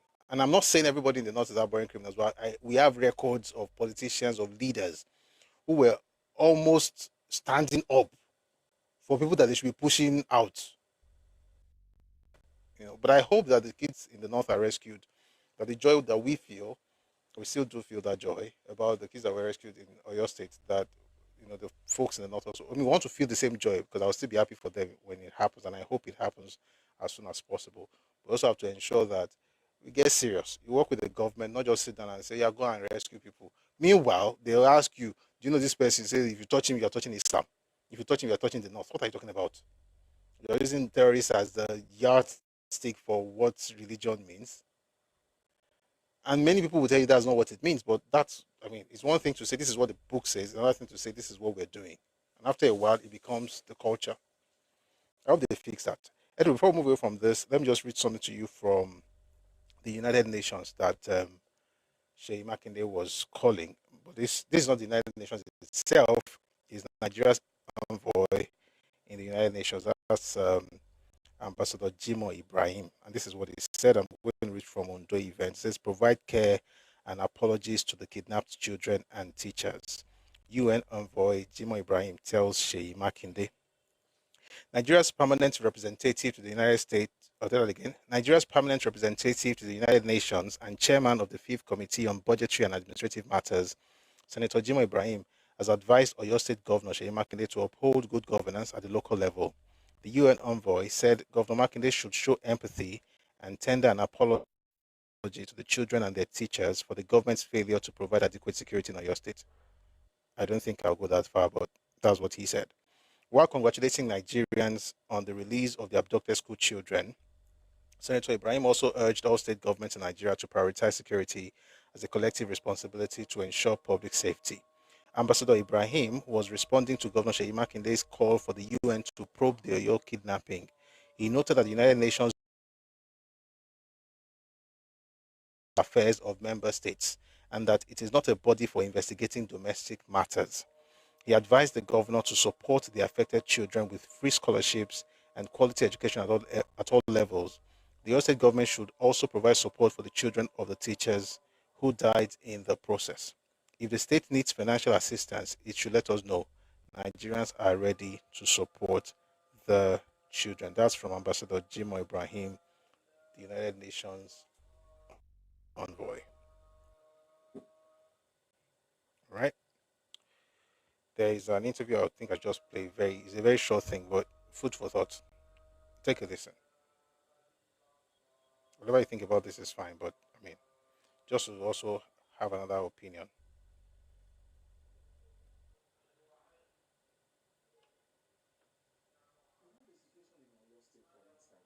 Where 2 years ago, we have a situation in Oyo State, for instance, where 2 years ago, the Supreme Court of Nigeria gave a ruling about the physical and administrative autonomy of the local governments to take charge of their areas and to do their own things. One of the most vocal resistance against that Supreme Court judgment, where they would probably have been able to deal with this problem, came from that same state, by the same government. And then 4 years ago, a member representing that constituency had noticed some strange things and had called on the governor. Ordinarily, it probably would have been the governor he would call on to correct when he saw the strange movements in the area. Probably would have reached out to the local governments in that area because it would have been their issue to go into the forest and to deal with the issues, because this is at the grassroots level where people are governed. So we now have a bigger problem on our hands and everybody is looking at Abuja. Whereas the people that would have taken care of the problem in the first place would have been the local government. Yeah, the Constitution, the Supreme Court of Nigeria had made a pronouncement granting the local governments this autonomy, but certain governments, certain state governors resisted this because they want to control the resources. Now, is it true what this man just said, is it true that the USA government, and again, I'm not doing this to cast aspersions, but it's also important to put things in perspective. When you are saying, oh, they did this because I'm doing this, perhaps we should also look at what happened so that we're able to understand everything together. I'm going to play you a couple of clips. This first, I'll play you something from President Tinubu, where he talked about the importance of local government. Then I'll play, and this was around the time when they were discussing local government from the governor of your state, his response to what the president said at the time. Well, to the the judgment of the court of law at the time. Take a listen to this. People reside in the local government.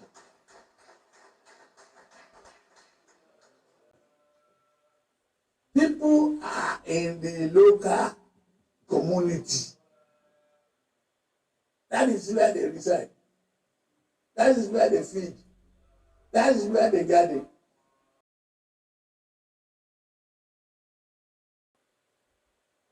That's where they farm. If the local government are not free and leaders don't hang on to the number, we have 774 local government. It's just a number. Is it effective? Is it reaching the real people?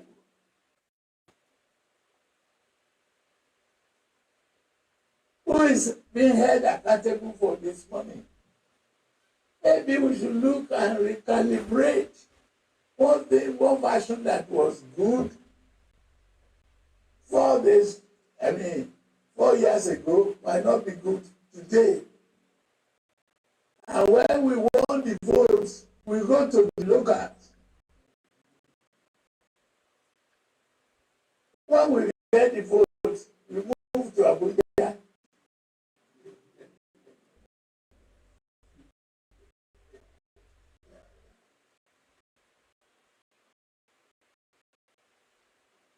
I need for you to get us a committee of people that can really embark on the campaign for value to change people residing. So that was what the president said a while back. Space. Take a listen. I refuse to sign for local government autonomy. Anywhere in the world, you don't have 3 people federating. You have 2. You have the states and the federal. I refuse to sign for local government autonomy. Anywhere in the world, you don't have 3 people federating. You have 2. You have the states and the federal. I mean, I'm sure he has.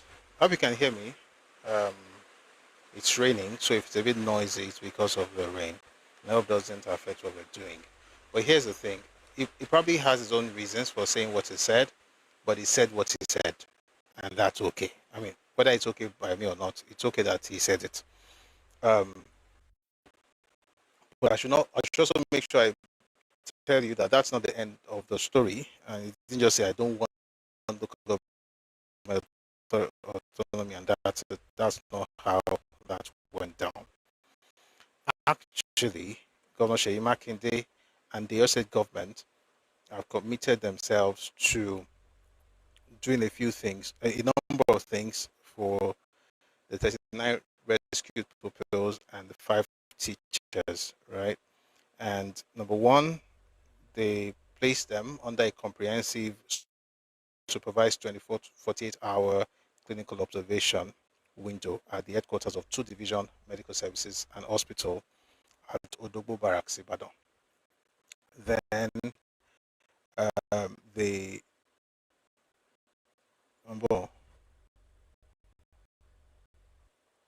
they have reunited them with their family members, and then they have also.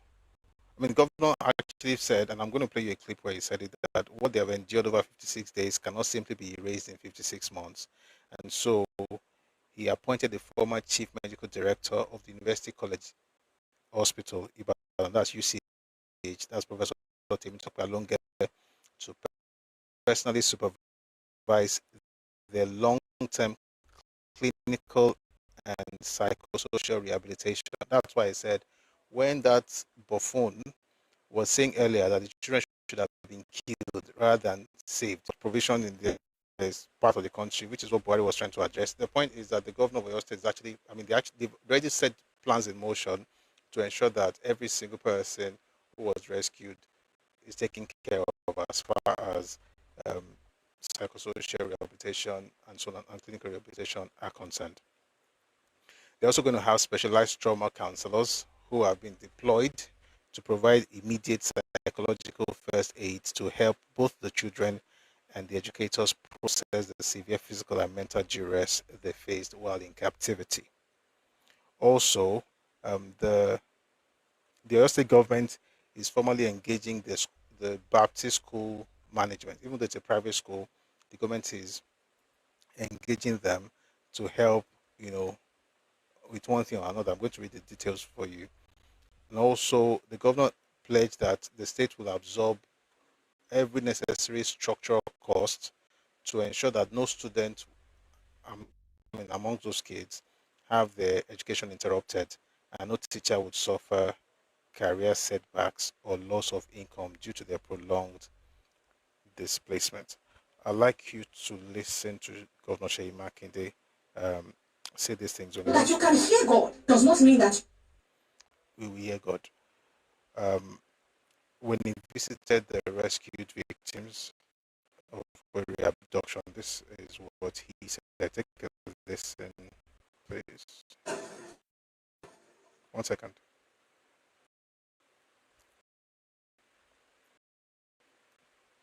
All right, please take a listen. Advert you have on YouTube. Bye. All right, take a listen, please. Children are back. All of them, the 39 of them. Also, 5 of the 7 teachers. So we give glory to God, and we say thank you to our troops, the officers and men. We lost some officers and part of our troops as well. So all the families that have lost loved ones in this whole process, we want to assure them that their loved ones will not have died in vain. So I'm extremely happy. First, I can see that they were happy to be out of captivity, just like any of us. When your freedom is taken away, it's a different set of mind. But they are glad to be back. Some of them are still very afraid. They have to do quite a bit of medical intervention, post-traumatic issues, to be addressed. But we have the team ready to do that. With the plan right now, we'll watch them over the next 48 hours. So by Monday, we think an assessment will be done, and maybe there will be a formal transfer from the military to the state, and then we can manage the process from that point forward. But also today, we are putting logistics together to at least bring the family members to come and see them. There's a small girl in there that basically she has been asking, where's my mom? Where's my mom? So at least we want the mom to be able to come and then see her. Well, my final message is that, look, it's our country. All countries around the world, they do have challenges. So when we're challenged, it's not usually the best time for us to sow seeds of division. It's the best time for us to come together, and confront our challenges. So that's really what, at this moment, I want to say to the people. In the course of the week, I will officially brief Oyo State people and the nation at large on what exactly has transpired. All right, that was the governor of Oyo State, Governor Sheyi Makinde. He did brief the entire nation. Of course, we talked about the broadcast earlier, but there's also um, a media chat, I should call it, where the military officially handed the rescue children over, the teachers over to the Oyo State government, and that's where he talked about the plans that they have. The video is a bit long, so I don't want to play it, but I've told you essentially what's in there, the plans they have for the children, the education, psychosocial, psychological support, and things like that. So essentially, I'm saying that the Oyo State government is also, has also planned and is also helping to rehabilitate the children and the teachers, and that's something that we should applaud. All right. And someone said earlier that, I think I saw it on YouTube. Olufemi Oyedeji says, unknowingly, many people suffer from emotional imbalance that the abduction had caused. What do you want to say of the principal who just escaped from the lion's den, asking for a husband and car? Please let me also. That's the first thing that person said when they were released. To what you are watching on the video, like, let's try and remember, so that we don't become like, you get the point, sir. It's not like, oh, it's just I'm released. Where's my husband? Where's my car? That's not how it happened, though. But I'm sure, I agree with you that people have gone through a lot of stress, and that may affect them. But hopefully, they'll also be rehabilitated. Meanwhile, talking about that car that you mentioned, I want to find you something here. The Oyo State gubernatorial candidate, that's the APC candidate, Governor Sharafat Ali. He actually donated a brand new Toyota Camry to Mrs. Rachel Folake Alamo, the principal of Community High School, in recognition of her resilience and courage during a recent ordeal in the hands of kidnappers. Um, he expressed hope that the gesture would help ease her recovery process. So,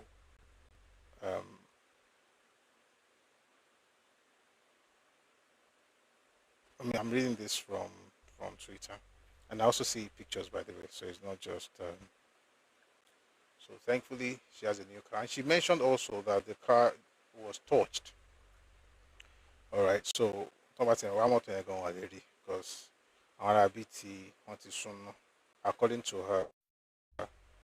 Probably just let us take a listen to some of the things she had to say, and then we'll move on to other matters. And we'll still stay on this for a bit, and then we'll move on to other matters subsequently. Take a listen to this, please. When we were taken, my car was used to convey us to a point. That was where we met the primary pupils and the teacher. So we had to walk for about 1 hour.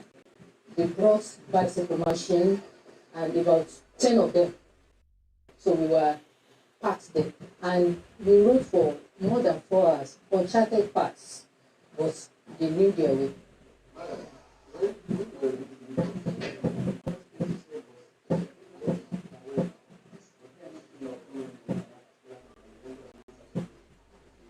No, what actually happened?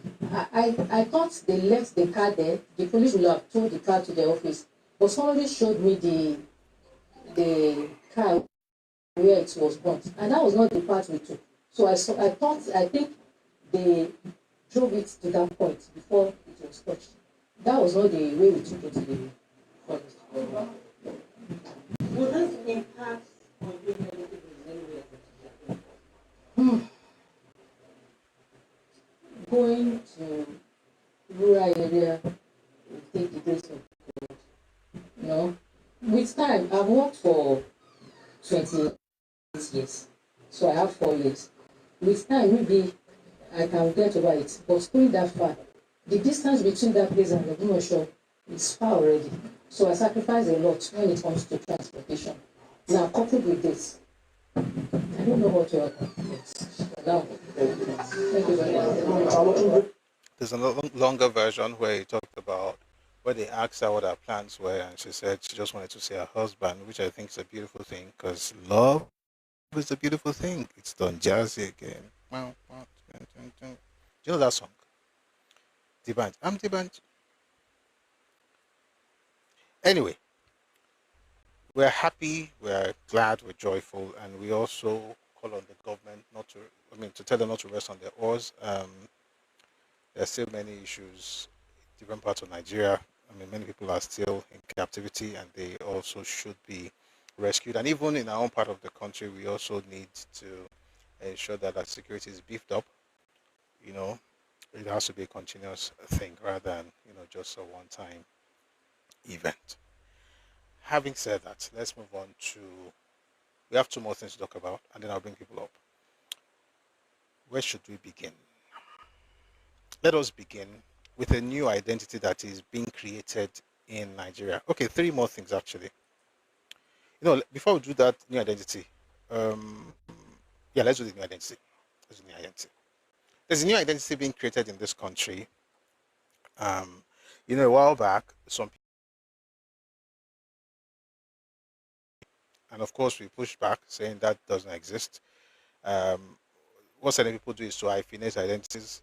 And with the new hyphenated identities, they then are able to lay claims on certain things and say we are also from here because again, people operate from a place of scarcity. Anyway, while they were doing that, apparently something else was brewing, and it's a new identity that we now know as Fulani-Ibo. I just want to use this as a break from serious matters. We'll go to the other serious matters after this one, but this one I think is something that we are finding quite interesting. Take a listen to this. To gani nan yau na ce sa riga kamar mutanen Fulani ga dan kwali na yi kyau ko na fita fes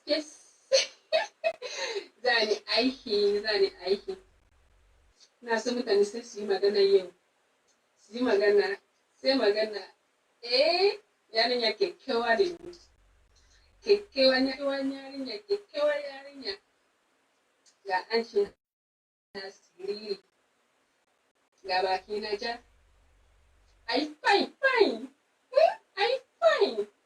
na yi kyau kalle ni sama da kasa na yi kyau a gona. Even though you asked me, should I go back to Bauchi State or should I stay in Enugu? I tell you, I'm staying in Enugu State. I really love it.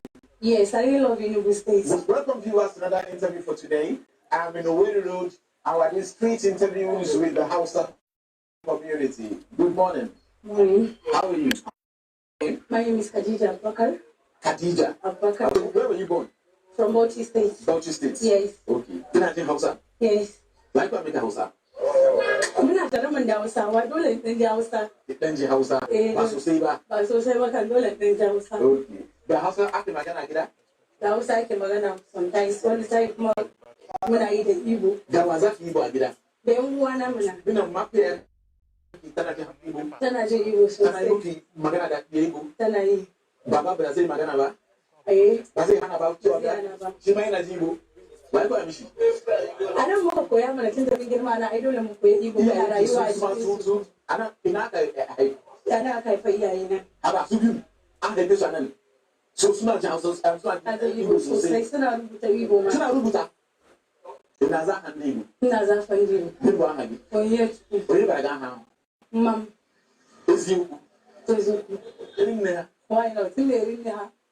So there's this thing where people go around. There's a particular man who goes from different places, tries to find different things in Nigeria. In his mind, he's trying to create unity, and I mean, good luck to him.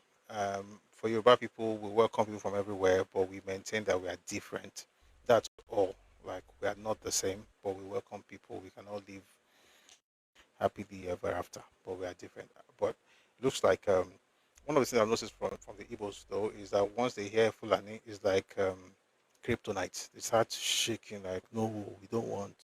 So hopefully they'll be able to embrace these ones who are coming with a different identity. All right. Someone says, Prof, these people have a Biafran command center and not today. Well, they'll be all right. They'll be all right. Let's go on to some serious matters. 1 second, please.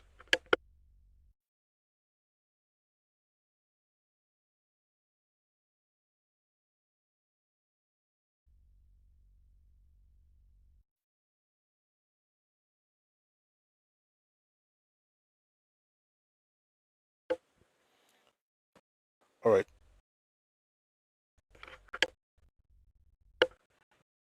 Okay, we're rounding up now. Um,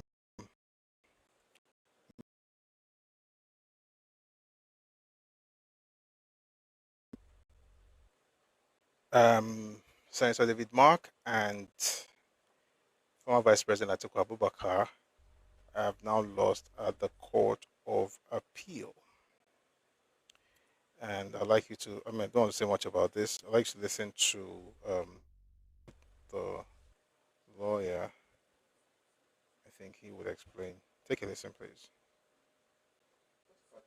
Has affirmed the judgment of the Federal High Court. So what it means is that whatever they did, that convention, the state congress they organized, the national convention they organized, the court has just nullified it. So the implication is that as it is today, whatever decision that convention has taken, it's a nullity. So in other words, I don't want to put it out, but it appears that as of today, as of this moment, ADC doesn't have any presidential candidates. Hallelujah, Jesus of God, the devil, Hallelujah, oh, hallelujah, hallelujah, Jesus of God, the devil,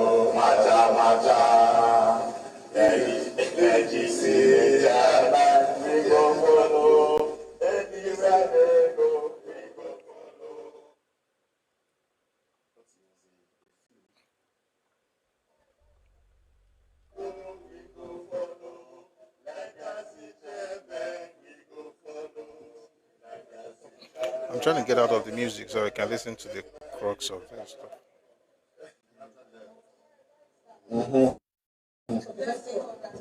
Thank you, thank you.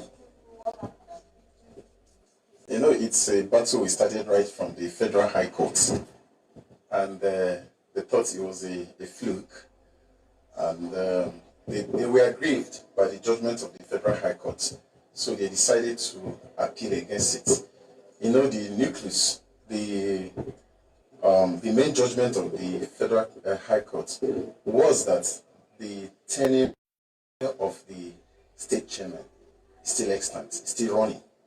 Their tenure has not expired, so you cannot by any disguise circumvent it, because it is provided in their constitution the number of years they have to stay in the office. So being aggrieved against the judgment of the Federal High Court, the appellants appealed to the Court of Appeal, and the Court of Appeal today has affirmed the judgment of the Federal High Court. So what it means is that whatever they did, that convention, the state congress they organized, the national convention they organized, the court has just nullified it. So the implication is that as it is today, whatever decision that convention has taken, it's a nullity. So in other words, I don't want to put it out, but it appears that as of today, as of this moment, ADC doesn't have any presidential candidates. So, but I know they are going to appeal it to the Supreme Court. So we also test the law there. But what the court has done today has deepened, it has strengthened the internal democracy of a political of a political party or of the political parties. And again, it has strengthened our democracy in general. Because what it means is that nobody is above the law. No officer or officers of a political party can just be allowed to act with impunity. So that's what the Court of Appeal has done today. It has deepened our democracy. Appeal Court affirms judgment barring INEC from recognizing ADC state congresses. This is from the cable. The Court of Appeal in Abuja has affirmed the judgment restraining the Independent National Electoral Commission INEC from recognizing or participating in any state congresses organized by the David Mark-led leadership of the African Democratic Congress ADC. In a split decision of 2-1, the appeal court on Monday affirmed the judgment delivered by Joyce Abdul Malik, judge at the Federal High Court in Abuja on April 29, 2026. In April 29, Abdul Malik restrained INEC from recognizing or participating in any state congresses organized by Mark-led leadership. The presiding judge held that the 4-year tenure of the ADC state working committees and state executive committees remains valid and subsisting, pending the conduct of properly constituted congresses and the convocation of a national convention. The court held that neither the Constitution of Nigeria nor the party's constitution empowers the caretaker interim national working committee led by Mark, former Senate President, to appoint committees to conduct state congresses. Abdul Malik held that the duty of conducting state congresses resides with state executive committees of the party, not with the National Executive Committee. The suit marked FHC/ABJ/CS/581/2026 was filed by some aggrieved members of the party, including Don Norman Obina, Johnny Tovi Derek, Oba Eyigato, Olonoyinka, Charles Omideji, Samuel Pam Gyang, and Obianyo Patrick as plaintiffs, suing for themselves and on behalf of all state chairmen and state executive committees of the ADC. And one of the things the court said was that there is no, neither the Nigerian Constitution nor the Constitution of the party empowers the caretaker or interim national working committee to appoint, committees to conduct state congresses. That's what the court said. But the lawyer representing them, Mark, had something else to say. He was on Politics Today with Sheol Okebaloye yesterday, and this is what he had to say. Take a listen. I appreciate it. Thank you, sir. Yeah. This is a loss to the David Mark leadership, isn't it? Not at all. Not at all. So there is nowhere in the judgment of Justice Joyce Abdul Malik, The trial court. that touched on the leadership of David Mark. The matter bordered solely on the congresses conducted by David Mark at the state level, not on the leadership of David Mark. So when people say the court bars or directed INEC to derecognize David Mark led executive, there is no such pronouncement by the trial court and the Court of Appeal today. There is none. So it has nothing to do with the leadership of David Mark. It's only bordered on the congresses conducted by David Mark at the state level. So you see, lawyers can does that tell you about the quality of lawyers can confuse people. Lawyers, they can confuse. I'm sure they will not confuse the judges, Sha. That's the good thing, because we don't know which is which at this point. However, the former ADC chairman, Ralph Nwosu, was on Arise News, and they discussed what he called leadership crisis in the ADC. I'd like to take a listen to him, so at least we have another perspective to this entire thing. Take a listen, please. I want to appreciate your analysis of the situation so far, and I want to tell you, ADC, Alhaji Abubakar Atikus and Rotimi Amaechi's name have been successfully uploaded as our presidential and vice presidential candidates. The names of all the National Assembly officers has also been uploaded. There's nothing, there's no judgment so far, other than the judgment reaffirming that the process that brought David Mark, Ariye Bashola, and the new NWC into being is correct. At least INEC has confirmed that, and the Court of Competent Jurisdiction in Abuja has also confirmed that. So all the processes about leadership, national leadership, is not in contention. Although one particular guy... Sorry to interrupt you. Was that the majority judgment that was delivered by Justice Okonaban yesterday? Was that what he said? We're talking of the latest ruling by the Court of Appeal. So, even if we said the names are uploaded, we are coming there. Those names cannot stand on nothing. No. The appeal court of yesterday talked about the congresses, not about the primaries and not about the leadership of the party. The congresses only refers to the process where how the state executives of the party or the local government executives or the ward executives are put in place. That's what the congresses mean. But the primaries represent the way people who will contest for election at any level are nominated. So our primaries have been done. There's no questions about our primaries, and the court has also upheld the leadership of David Mark. So that the processes are going on well. What has happened at the appeal court?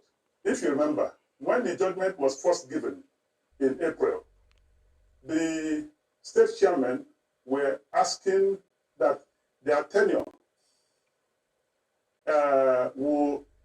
should extend till May 12th, because they said they were sworn in May 12th of 2022. Therefore, and it's supposed to be 4-year tenure. So technically, that judgment is just an academic exercise, because even that tenure has expired, as they claim. But we take that apart. The Supreme Court has ruled time and time again that in matters concerning leadership of any political party, that it's not for the court to decide, because we are getting to a part where the court will now decide who becomes president, and the political parties and everything, and the INEC becomes useless, and so on. What is happening is basically political rascality. Politicians, the men of the moment, thinking that they can wield the very hard rod and beat everybody to their whims. The state chairman, when their tenure became due, the national leaders set up a committee to conduct congresses. But the state chairman tried to blackmail the national leaders by saying that, if we put you in place, because all the state chairmen were part of the processes that brought David Mark and Ariye Bashola and the NWC in place. They said, if we put you in place, you should extend our own tenure, which we should not undergo any election to renew our 4-year terms. And we said, from the negotiations we did, we said we will not have all the state chairmen across the 36 states in place. We have formed a coalition which they were part of. Therefore, the coalition should now decide who the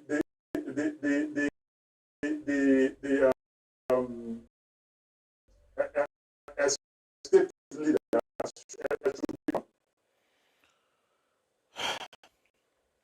I don't know what's going on, but it's just all over the place. They are all over the place. So the guys who went to court are saying that, listen, um, the the congresses that were held in all the states by the David Mark led executive committee across all the states, that those congresses are essentially null and void. So the decisions they made at those congresses, of course, mean nothing because it's assumed that the congresses did not hold to start with. But Rafun also is saying that that doesn't mean that David Mark is not the leader of the party or that they don't have, a presidential candidate. But here's the thing. So let's even assume that this doesn't affect the national convention. So they still have the presidential candidate. I mean, the lawyer of the other group was saying that, oh, that means it appears. That's what he said. He said it appears like that the APDC doesn't have a presidential candidate. I don't think that's what the judgment really is about. He's talking about the state congresses. Okay, so if that's what it's about, and again, if you know more about this, please come up. Feel free to explain. I'm just telling you what I've gotten from listening to all of them. So I like to listen to everybody before I tell you what I think. So apparently, it appears to me that this judgment doesn't affect the presidential whatever. However, here's the issue. If this judgment affects the state congresses, and that would eventually mean, that would essentially mean that all decisions made at those congresses will be null and void, which means that those who are going to run in those states for whatever positions are assumed not to have any offices they are running, that they're going for at the moment, right? So what does that mean? And we also know that the timetable for congresses and getting candidates, that one's already over. You can't be an aspirant anymore. So what happens to ADC candidates, in state house of assembly, governorship, and so on and so forth? What happens at that level? That's just the question I want to know. Meanwhile, I'm also happy that, even the lawyer said it's possible that they take the matter to the Supreme Court. So we wait to see exactly how that plays out, and we'll be here. I can't believe it's almost 8 o'clock. I was having a great time. Time flies when you're having fun. But let's end with this one. Still on the opposition party. Peter Obi used to be an ADC. In one way, you could say that you're glad that he's no longer an ADC because he doesn't have any problem with what's happening in ADC. But that doesn't mean he doesn't have any problem at all, because apparently NDC is having problem because of logo. Their own party now, we don't even know whether they are presidential candidate or even if the parties exist in reality, because INEC has been told by the court of law not to recognize NDC as a political party in Nigeria. So that's an issue that I'm sure they are also working on, But beyond that, Peter Obi has said in the interview that he had with Today recently that if he were the president, he will do everything possible to make opposition parties strong and participate in governance. A position I find not only nauseating, I find it ridiculously naive and ignorant. But again, it's Peter Obi. Take a listen to His Excellency, Mr. Peter Gregory Obi, and his wonderful Lamba. If I'm president of this country, I will do everything possible to make opposition parties strong and participatory in governance. What we should be doing now is bringing the country together, bringing other ideas together to work. It's very critical. But if very important. But if you believe that your party is a strong, if a president, for instance, believes that his party is the strongest party to rescue the country, and he believes that his opposition's ideas are damaging, why should he be helping them be strong? Listen, it's about democracy. No one party has a monopoly of ideas or suggestions that can make a society work. The more you bring everybody together, the more we discuss it, the more we consult, the better results. So there's no way I will make sure opposition parties are stronger. I'll make sure every section of Nigeria is strong. We'll bring everybody together so we can talk. What we should be doing now is to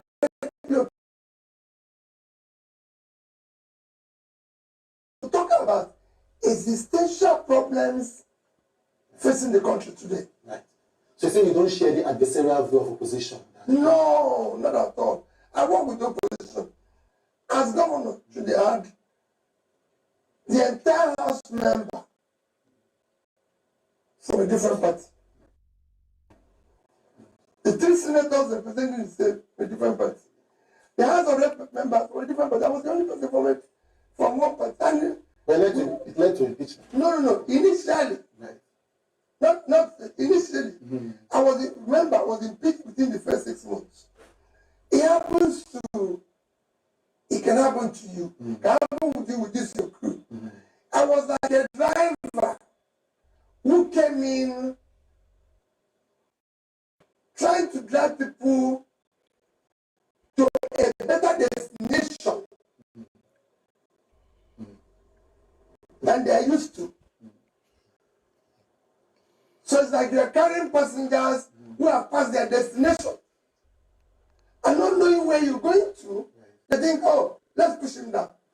But when they realized that the destination I was taking them was better than the destination where they thought they've reached, they were with me. They were very supportive.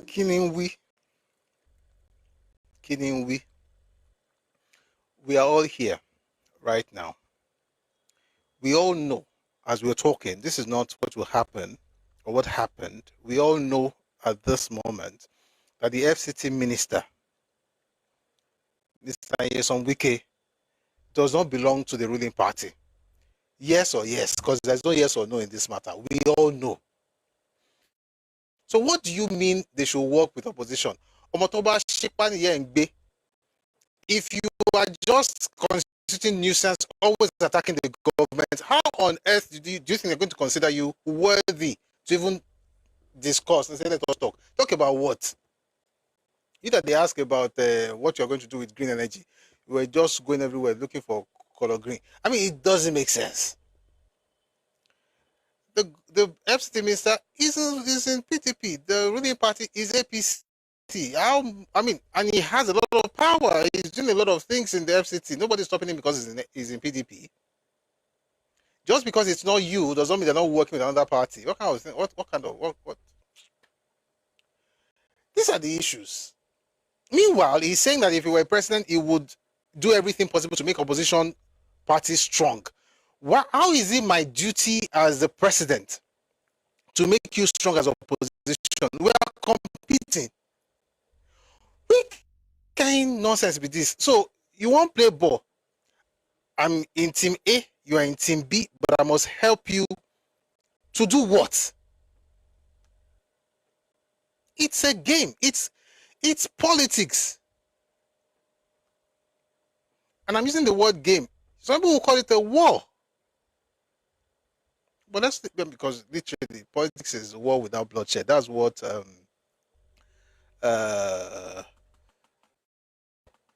I remember his name now. Chairman Mao. That's what he said. Politics is war without bloodshed. War is politics with bloodshed. It's not a tea party. So I should help you win me because I want to prove that we cannot. This is why people cannot win elections. You can't win. No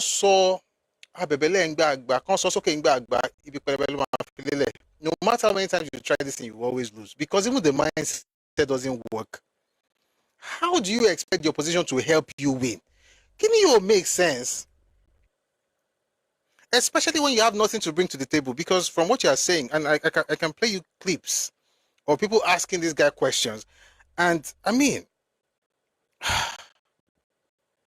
it's a shame. Like, see, listen, there are things you can. Wait, where does the government help opposition to be strong? You cannot help yourself to be strong. You have no plans for strength. You have no structure in place. You are asking the other group to come and help you. The group you are competing with. If now how APC do for now PDP do for APC with that. If I find you that clip where they ask him, they will ask him, oh my baby, you rule away on my down you. It's amazing how you know. The truth of the matter is this. Nobody, no government owes an opposition strength or structure. If you have enough willpower or whatever, if you decide to have gumption to create a party, you must have that same gumption to make you strong. As a matter of fact, the other people will probably do everything to make you weak. Me, but already, we are watching World Cup now, football. Does your team, your coach, go and help the other team because you want to play? The best thing I expect is sportsmanship, fairness. But to help you win, to help you become strong, if you are still supporting this guy, you need help. Oh.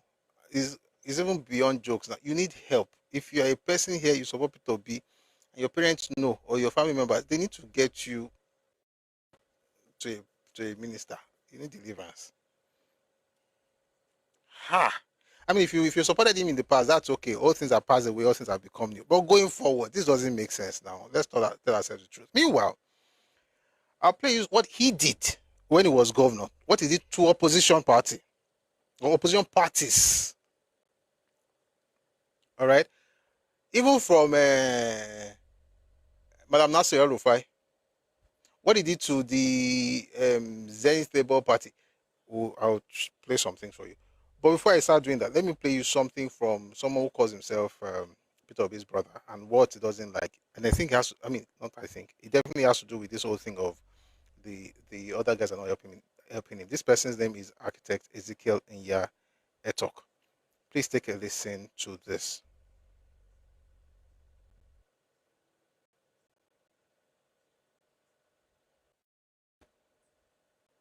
I have a personal problem with my brother, Mr. Peter Obi.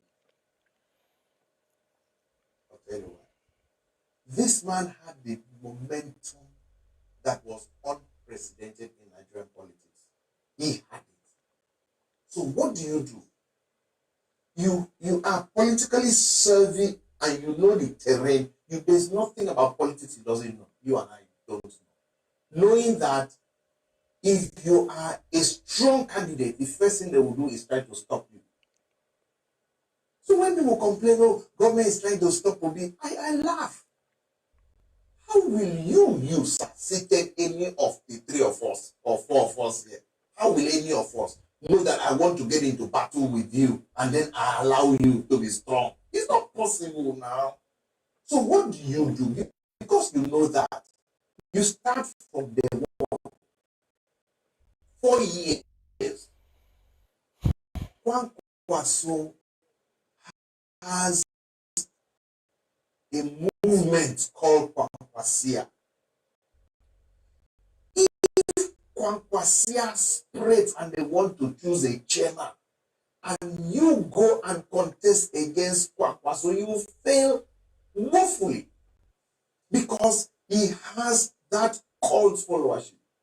My brother Obi had it. All he needed was to take something that does not even exist and then build it up for 4 years, even before election. They know that you are a presidential candidate. They know you are a president. But when you wait and until the last minute, you are going to face what you know you will face. I agree with architect Ezekiel Nya Etok. You cannot expect your competition to make you strong. It doesn't make sense. And this is not about politics, it's about life.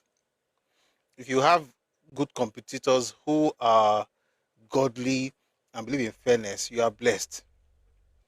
And like I said, the best you can hope for is fairness. Anything outside that is probably just an extra.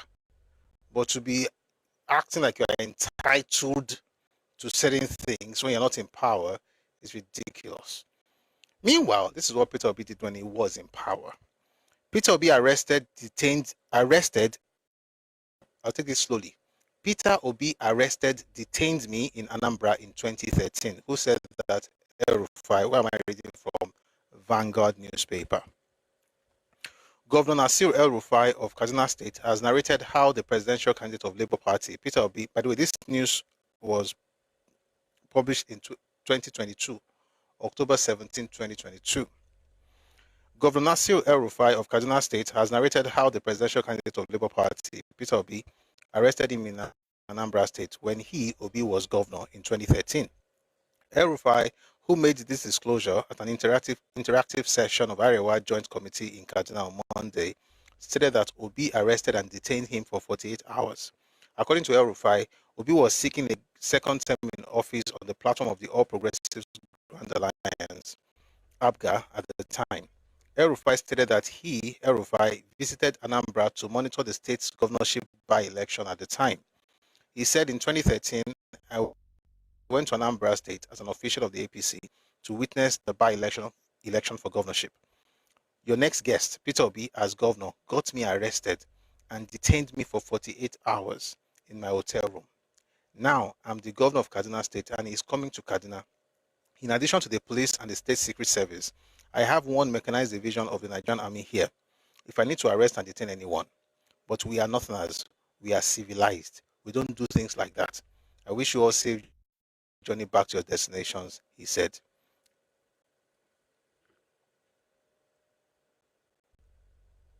Let me even finish it. El-Rufai said he had all the security architecture at his disposal now that the Labour Party candidate was coming into his domain. Meanwhile, Obi has defended his position, saying El-Rufai was being overzealous by accusing him of bigotry, given the circumstances that led to his arrest. And he talked about how, he says, what His Excellency Governor Nasir Ahmed El-Rufai said about me has been brought to my attention. I believe that as we grow older and are saddled with more responsibilities, we are expected to become circumspect in our thinking. And then talked about the fact that all I do for people like El-Rufai is to pray for them and encourage them. He would never talk to you about what he actually did. Just say, I pray for them. But let me read it. All I do for people like El-Rufai is to pray for them and encourage them to concentrate on doing those things that will better the lot of Nigerians rather than engage in hate speeches that will divide and destroy the country. They said you arrested them and detained them. Address it. You are saying it's hate speech. That was Peter Obi. This was 2022. That's the person looking for stronger. They should make you strong. I'll play you something from the Zenith Labour Party and what went down. Take a listen. Our rally was supposed to take place last week Wednesday. We applied for permits and to pay the necessary fees for the use of the Kwebe Square in Oka. We were reliably informed that he had directed everybody not to do anything with Labour Party. We thought it was a joke. 2 days later, they wrote us that the Kwebe Square was undergoing. We didn't stop ACN then, PDP, from using any of the facilities in the state. In fact, some of them campaigned where we used. Look at Abuja. I am not aware that the use of Ego Square. I am not aware they have stopped anybody. So where will Peter be deny us the use of Ekweme Square when we are ready to pay? That was how we flagged off our campaign in Onitsha. Not the irony of this whole matter is that the same Labour Party that he was against when he was governor was the party used as platform when he was trying to become president. And he did all this while saying that it's important for the government to make the opposition strong. Hypocrisy to one, politics in Nigeria from some spaces, it's crazy. This hypocrisy is too loud, and we are not going to, just chill and say it doesn't really matter. It does matter. Peter Obi should just chill, and like, those who call themselves his friend, what they said, the architect, you are in a game, right? you can't expect the opposition to help you. You do what you're supposed to do. What we can only ask for is fairness, and that is, important. Before we close, there's one more clip I'd like you to listen to, and it's from one of the leaders in the Southeast and what he thinks. His name is Professor Oke Ikechukwu. This is what he thinks about Peter Obi's chances in 2027. Professor Oke Ikechukwu is Professor of Leadership and Human Capital Development. He's also Professor of Econometrics. He was on Channel CV, and this is what he had to say. Please take a listen. The Southeast must ask itself why things are the way it is today. If you say there's a elite consensus and the other parts of the country say, look, let's let it be. Let our parties only field some people from the Southeast, just like we did in 1999 to appease the Southwest. Have you asked yourself what the current governors of the Southeast will do? Sorry, the other thing he has to say is correct, but let me also quickly say they didn't do anything to appease the Southwest. I don't like it when intellectuals decide to be intentionally, just, misrepresent facts. The Southeast did not do anything because of the Southwest. The Southeast actually, had people who went into the contest with the Southwest and then they lost. There was a convention in Jos in February of 1999. Alex Okweme wanted to become president. Nobody wanted to become president. Those ones were from the Southeast. There are others from the Southeast and the South as well. People like Graham Douglas. They all wanted to become president, right? And they went for PDP primary in February of 1999 in Jos, and they lost. And Obasanjo won. It wasn't because they did anything for the Southwest. We should be responding to these things. Nobody did anybody any favors. We did favors in '79, and if they wanted to say that, they shouldn't have even gone for the primaries at all. They should have allowed the Yoruba man to run, but they didn't. And I'm not even asking them to. They have a right to run, but they also, I also have a right to tell them when they are lying. So let's listen again, but just note that part is not true. Take a listen, please. Again, Professor Oke Ikechukwu. If you say there's a elite consensus and the other parts of the country say, look, let's let it be. Let our parties only field some people from the Southeast, just like we did in 1999 to appease the Southwest. Have you asked yourself what the current governors of the Southeast will do? They don't want P2P. They're working against him and all sorts of things. And the last election, I said to my friends and colleagues and all the obedience who were all talking together that all Buhari needs, all Tinubu needed was 25%. He, the professor, is saying that they will not support Peter Obi. I think that's a matter for saying that they will not support Peter Obi. I think that's a matter for them to discuss in their region. None of my business. But it's important to make it very clear that even if you get the support of your people, you need other Nigerians to become president. The way elections work in Nigeria is not just about the volume. It's also about spread. You've got to have 2/3 of the states. You've got to have 2/3. You have to have more than the states in your region. So even if all the states in your region vote, it will not give you 2/3. You need all that states. You need to have that spread, okay, which is what Peter Obi will not get. And I wish him all the best, but Tinubu has the presidency this time around by the grace of God. May God help them in the Southeast. I'll read some of the comments here and then I'll bring a couple of people up. We share your thoughts and then we'll call it a day. Thank you very much for listening. Let me read Olufemi Oyedeji. Okay, I read what you said. Thank you, Mr. Olufemi.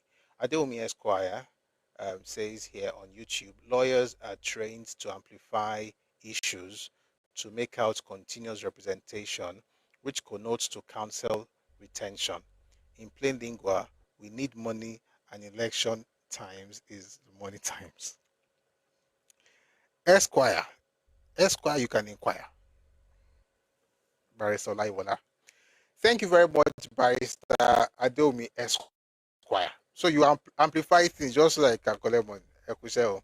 That's why you have one lawyer here saying one thing, the other lawyer is saying something else, so that they can keep collecting money from their customers. We're done.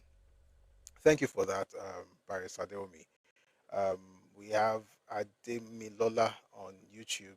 Says, whenever you hear of anyone peddling El Dorado in political leadership, thank you for the gift. Thank you, Tidan. Thanks a lot. All right. So Ademilola says, whenever you hear of anyone peddling El Dorado in political leadership, such people are closet narcissists and despots. They will be worse than Pol Pot. That's what he says. Um, I don't know if it'll be worse than him, but definitely anybody who is peddling El Dorado in political leadership, especially when they make it seem as though they are the only ones that are capable of helping people, and then demand or support from opposition. Nah, they can't even help themselves. All right. Thank you very much for that comment. Let's have people on TikTok share their thoughts. If you're not on TikTok and you want to share your thoughts, please send a message on Telegram at Busui Oris. All right. Let's have our TikTok folks come up. Thank you very much. Thanks again. Thank you, T Dan. So we have Bumblebee, Adeglo, and CEO Kode. Please let's keep it short, and you can talk about whatever you want to talk about, but please keep it short. Thank you. Please mute. Please mute. Please mute. Please mute. Everybody, please. Adeglo, please mute. Thank you. Our brother Bumblebee. Good evening, Bumblebee. Shower. Good evening, Prof. It's a bit raining and the frogs are out. Yeah, so let me just go straight to my submission. First of all, this Prince Adeni Yadeyemi. When I'm Jobolo, because to be honest, the guy keeps digging himself into a pit. And they say when you're digging yourself into a hole, the first thing you want to do is to stop digging. So this guy doesn't know people that can keep the government can keep Nasir El-Rufai in detention. You think you are all that? You are not all that, bro. Yes, they will institute a case for you, and they just ask DSS to keep you. Next 2 months, nobody will hear about your case again, and you can start continue shouting after they've done their second term. You have done something bad. That guy is a serial fraudster. Whatever it is he was doing in Ogbomoso, Abuja, they need to look into his matter. EFCC needs to look into his history. But when Yahoo boy, because Yahoo, he has got so confrontational and very bold about it. The same manner that Osh Poppy got so bold about his lifestyle, you know. He started out as a fraudster, you know, and then he got comfortable. Before you know, he started calling himself an investor. You know what the root of your wealth is, you know. Before you know, himself and a couple of other guys started flaunting wealth and all that. Toshiman buried, you get so comfortable that your crime is paying so much and you think maybe nobody's going to look into your affairs. But when you rub people off the wrong way, what started off Shopify's matter was when he went for that US law firm. That's business email compromise. That's when he went for that law firm. That was when they came after him. The US came after him. Otherwise, it would have just been a guy that was just enjoying his wealth and everything. But that's by the way. Second person I want to touch on. You know the guy I'm going to touch on is Seyi Makinde. Seyi Makinde, yes, I know he's an engineer, number one. Secondly, I know he owns, oh my god, I need to leave this place. Frog is really loud. To also explain that he has the background music is that of frogs. I don't know what frogs do. I know goats bleat. Whatever frogs do, they are doing. So I think they have stopped now. So please continue. Yeah. So for me, I don't like Seyi Makinde. Yes, I know he's an engineer. Yes. Number two, I know he has successfully run an engineering firm in the oil and gas sector. Fine. But we have a role to play. Everybody has a role to play. PSP has a role to play. Sorry about that. Oh, okay. And when it doesn't show, it's not the fruit is bearing disease, it's not a fruit of someone who is intelligent or smart by any measure. When Wike was taunting him, he went and said he has a $1 million check. Who sent you? Who doesn't have? How many of those politicians, top politicians, do you think don't have $1 million? Because all of them are not displaying their wealth and all that. Nobody is moved by your $1 million. Number two, when this issue happen, I think I touched on that. I don't want to overflow the matter. Thirdly, is like the guy is just like this Adeyemi guy, this Adeyemi guy. He just keeps saying you cannot compare Seyi Makinde to Adeyemi. I'm not comparing their crime. I'm comparing their personality. He just keeps saying one crazier thing over the other. Okay, why is it calling United Nations? What has United Nations done about what's happening between US and Iran? What have they done for what's happening between Palestinians and the Israelis? Who have they helped? Who you had helped? The other day I saw a video, though it's not verified, but people saw United Nations plane landing, and they said apparently they've been providing supplies from the bandits, providing medical supply and support and all that. We don't know how true that is. But UN is one of those organizations that have become too big to be useful for anybody. There are a couple. Everybody know US sponsors them, and they're falling out to Trump. Trump has defunded them. They are just a toothless dog that can't bite or do anything. They go around saying things and they can't even back it up. So why are you calling United Nations? Second of all, thirdly, on this same Seyi Makinde's matter, the federal government is saying we are going to give you the tools to secure your boundaries, give you state police. You were the one that said they shouldn't do state police. You're the one that is saying they shouldn't do this, they shouldn't do that. Why are you making so many unintelligent statements at the same time? And you are meant to be a smart person. Sherry, but why am I like it from day one? And every day it just seems this guy doesn't have self-awareness. You are not the major opposition in Nigeria. How can you think that your presidential ambition is threatening Tinubu? Who are you? You are not that guy. You are not all that. Like, this guy lacks self-awareness. Bah. Ṣé tó bá tiẹ̀ ń sọ̀rọ̀ ẹran tó máa kọyàn pa ṣé bíi tìgbín ni? Kò ṣe bíi tìgbín now. So he's really nobody. I don't know. And just go and mark my words. Seyi Makinde will never get anything of any significance in this country again. When it comes to political position, go and write it down. He will never get any position of significance in this country because he is not a okay, yes, you are in opposition, but back and everything. All those closed door conversation is had. Is this something that is meant for public consumption?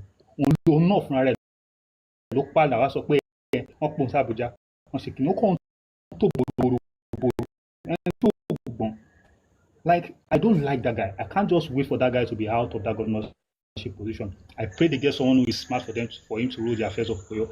I was hoping he would galvanize with Southwest governors and let them speed up this police kini. Shera on Arabibai. Let me leave his matter because it's just irritating me. On Arabibai, they say that when you make a clown a king, you turn the palace into a circus. That's just it. When foolish people make Say it again, please. Say it again, please. Say it again, please. When you make a clown into a king, when you crown a clown as a king, it turns the palace into a circus. He is not going to he's not going to embody the personality of a king. Rather, he will bring that position to the level of clownery, to the level of his clownery. That is just the matter.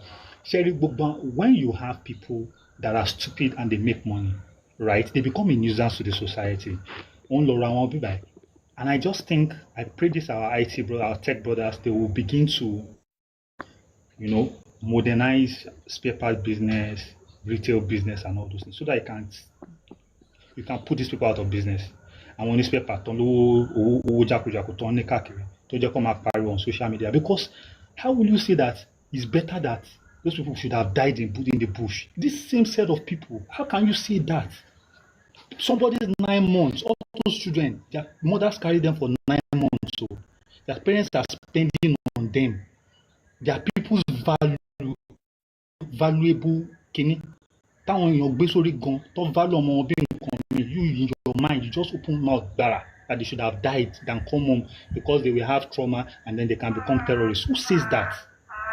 Who says that? It's the same reason why you have somebody who doesn't have anything between his 2 ears and is running for presidency because he's a billionaire. That's the level we have in this country. That's just the level we have.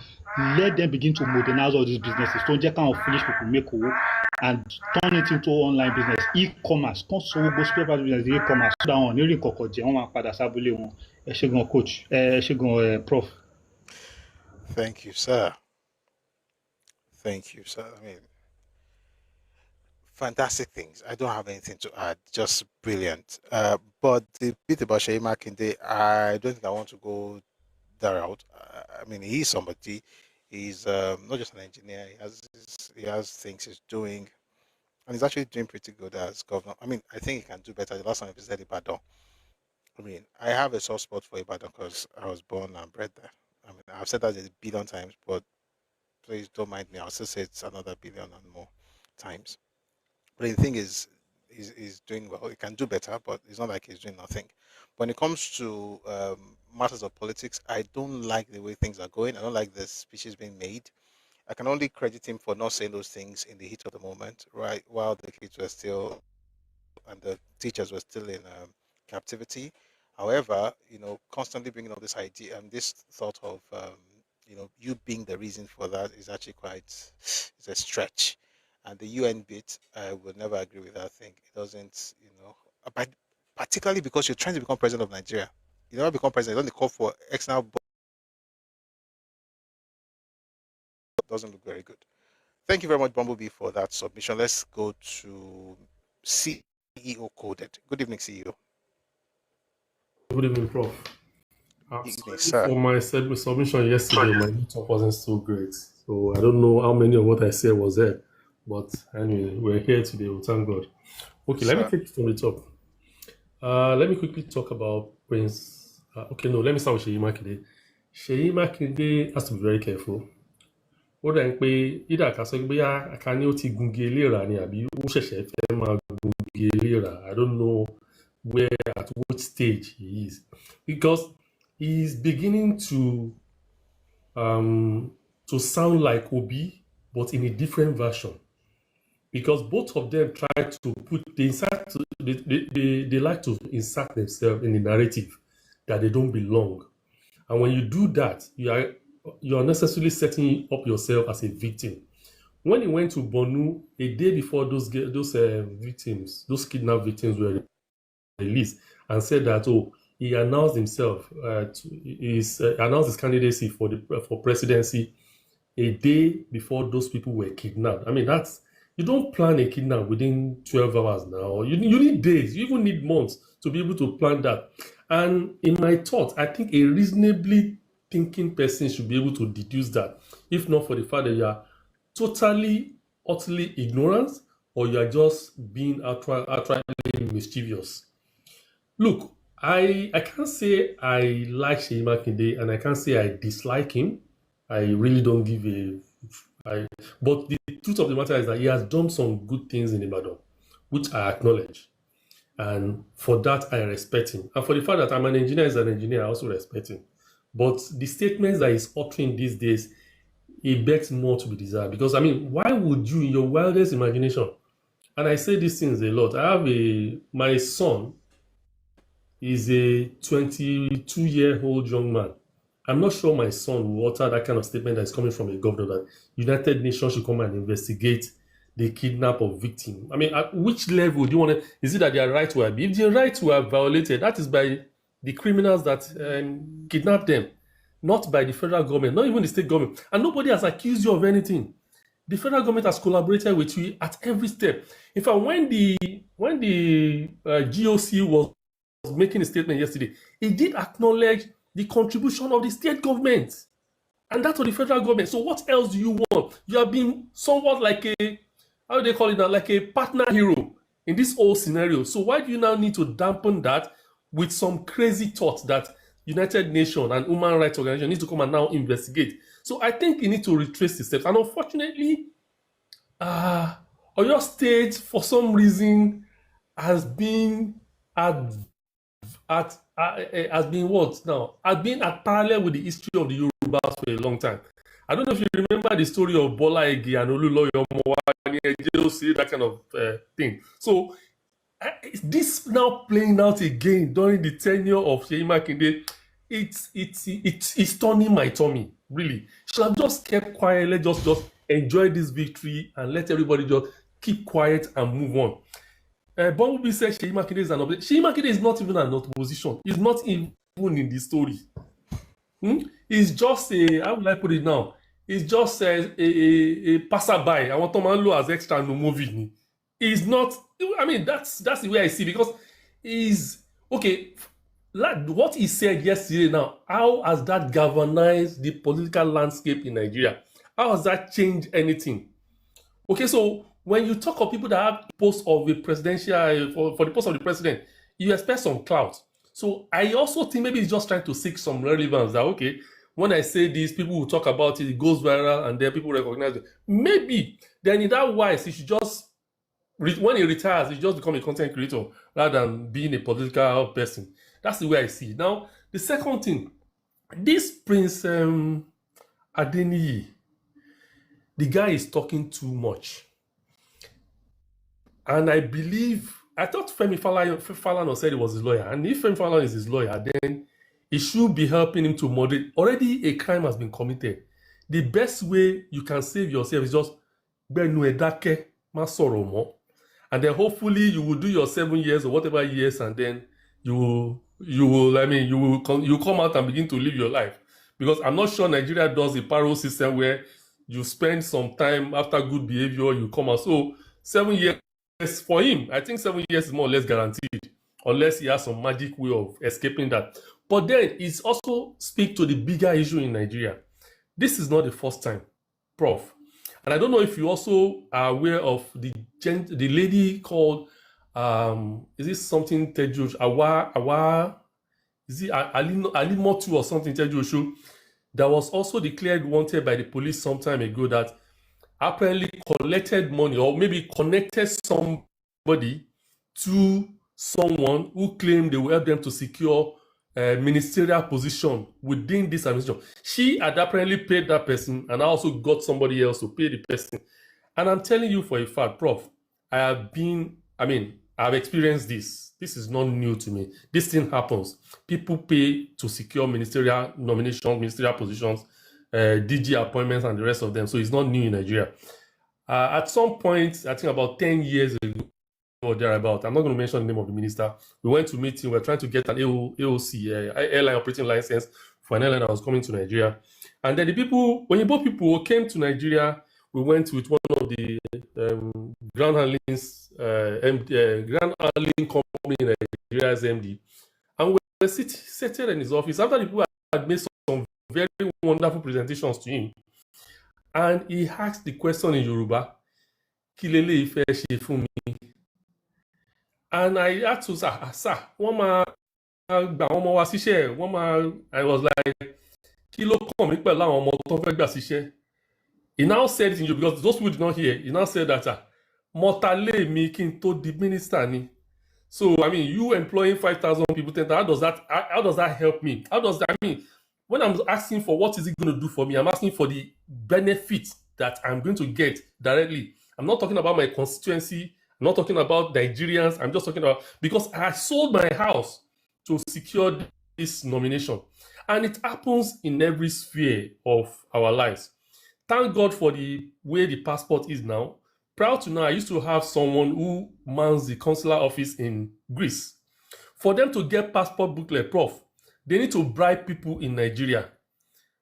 So that, because they had promised their applicants over there that they're going to give them passport. And those were the issues that they had there. I mean, if you are paying for something, you should get, but that is the story of Nigeria. Hopefully, things are changing.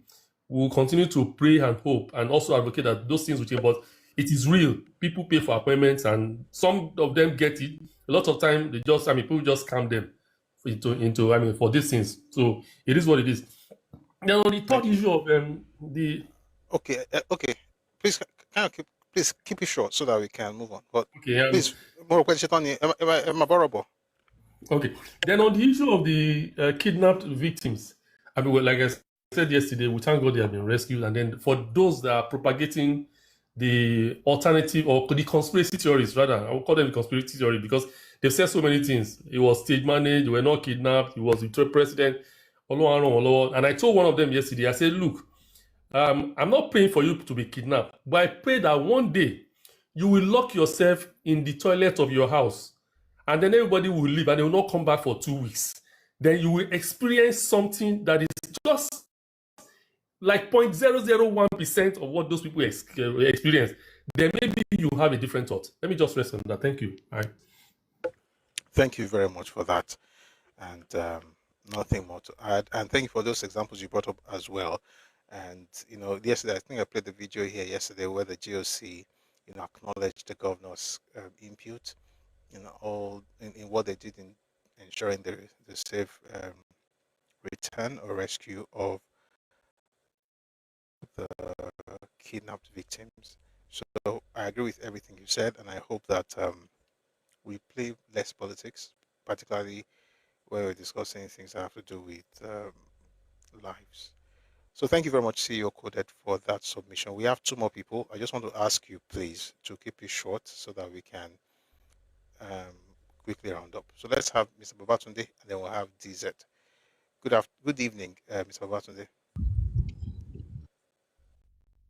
Good evening, Prof. Erasa. Very quickly, I'll first talk on Shey Makinde. Shey Makinde, only God knows, don't worry. My brother to sọ̀rọ̀ tó ń sìn who was saying, God help them. Ọlọ́run ní help wọn. Àwọn èèyàn ti wá ní k'Ọlọ́run help. The morons among us, the observably stupid people among us who continue to think an average Igbo will ever wish them well. Never. If I tell you my strength, there's a guy, there's a man who plays only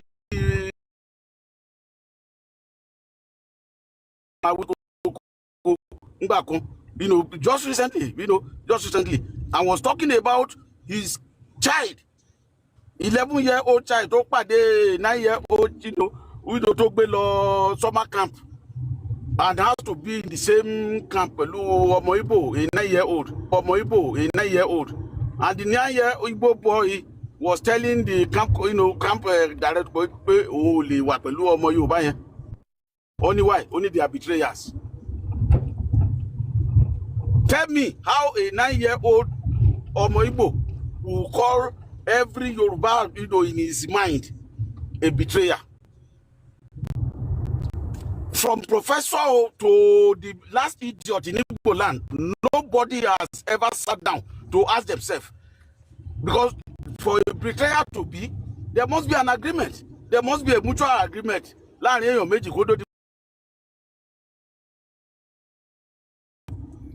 None of them has ever asked their ancestors, okay, people betray.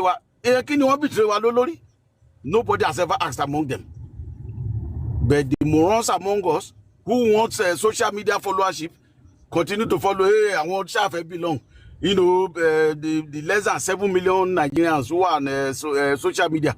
One any campaign, one other any election to take place. No, let them continue to fool themselves, on the internet. Come out, any politics. Then about the north, present rescue our money or your rescue to you or well, I think I will congratulate them for even taking the first step, that they are even asking for help now. So I hope if they I hope they know what that help means. You are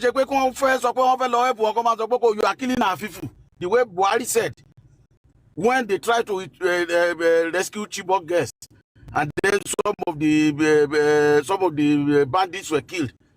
They are killing our people. So it is either they choose their religion or the survival of their people. They need to make up their mind first. Yes, I will tell the federal government, let them continue to do it because operation to carry out successfully in Yoruba, it cannot happen over there because among the non bandits, all the security agencies to take, they will reveal it to them. They will reveal everything to them. So who's going to send that one? Just to go and die for them there. Nobody do that. What's this? Third you professor? The old age is coming. Okay, prof.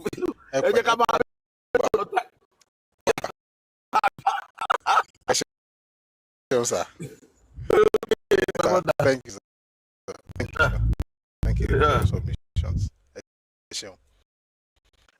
We'll have the final a number of things. We start by looking at the fake DG, Adini Ademi, and the interview he granted yesterday on Channels TV. And then we ended with the fact that, of course, eventually he was arrested earlier today. Yesterday was saying he was in hiding.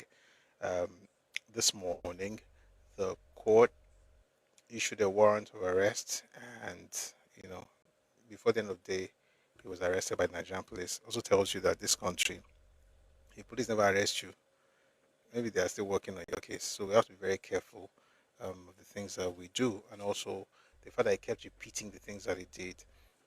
Especially when it's a criminal act, I found that a bit intriguing, and I hope that it comes out of this unscathed. I don't know how that's going to happen. I'm just hoping.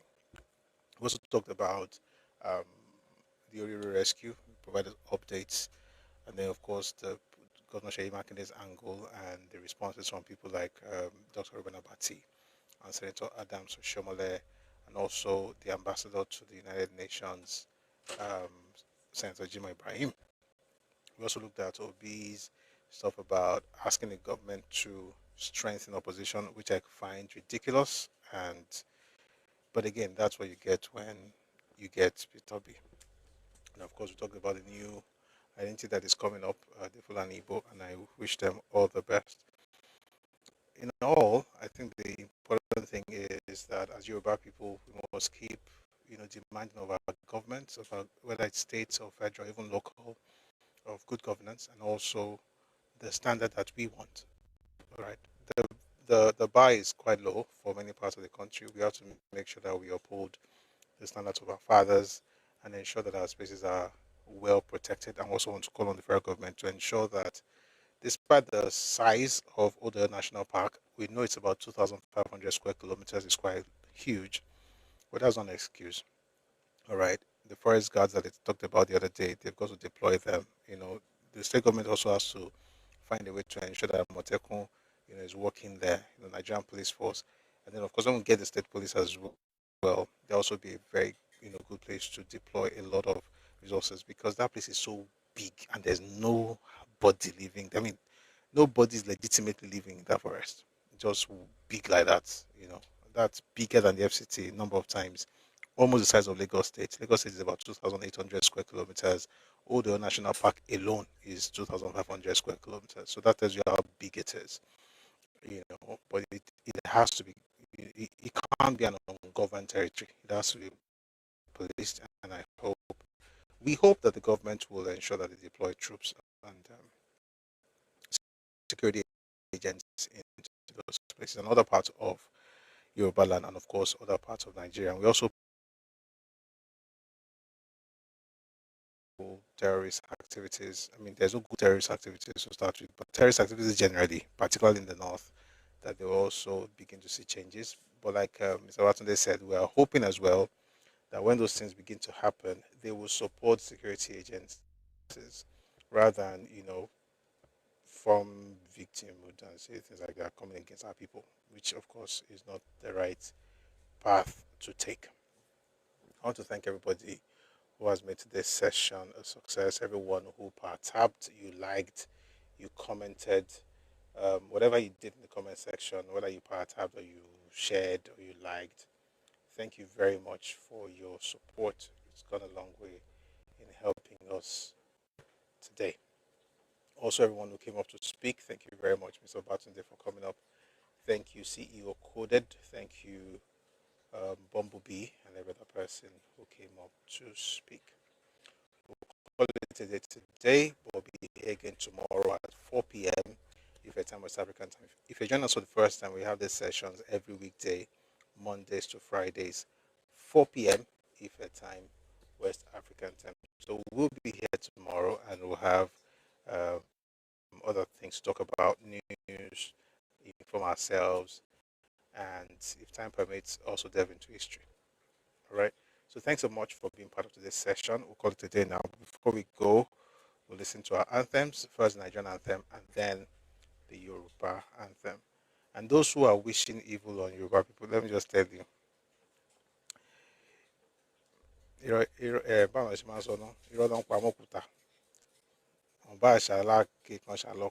Have good heart towards others so they can attract good things to themselves. That's my advice to them.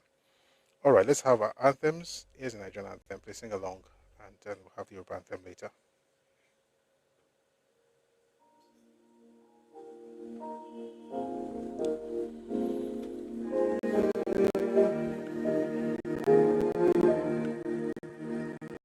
Nigeria, we hail you, our own dear native land, the tribe and tongue may differ in brotherhood. Nigerians all are proud to serve our sovereign motherland.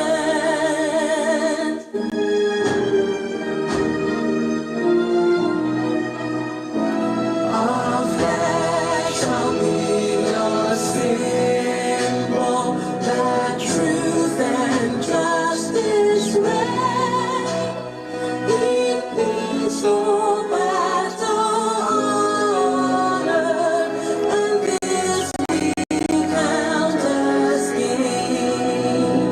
To hand unto our children a banner without stain.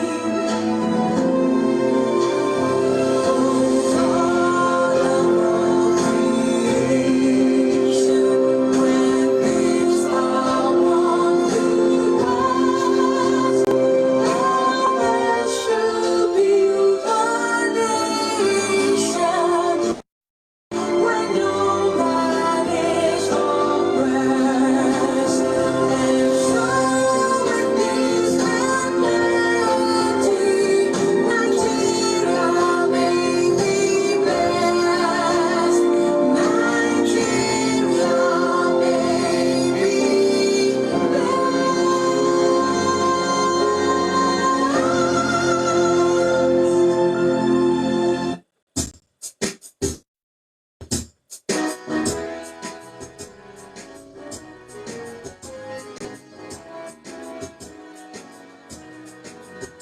Iṣẹ́ wa fúnlẹ̀ wa, fún ilẹ̀ ìbí wa. Kàgbéga, kàgbéga, kàgbéga fàyè rí. Ìgbàgbọ́ wa ni pé àti bẹ̀rù làbọ̀ mọ́.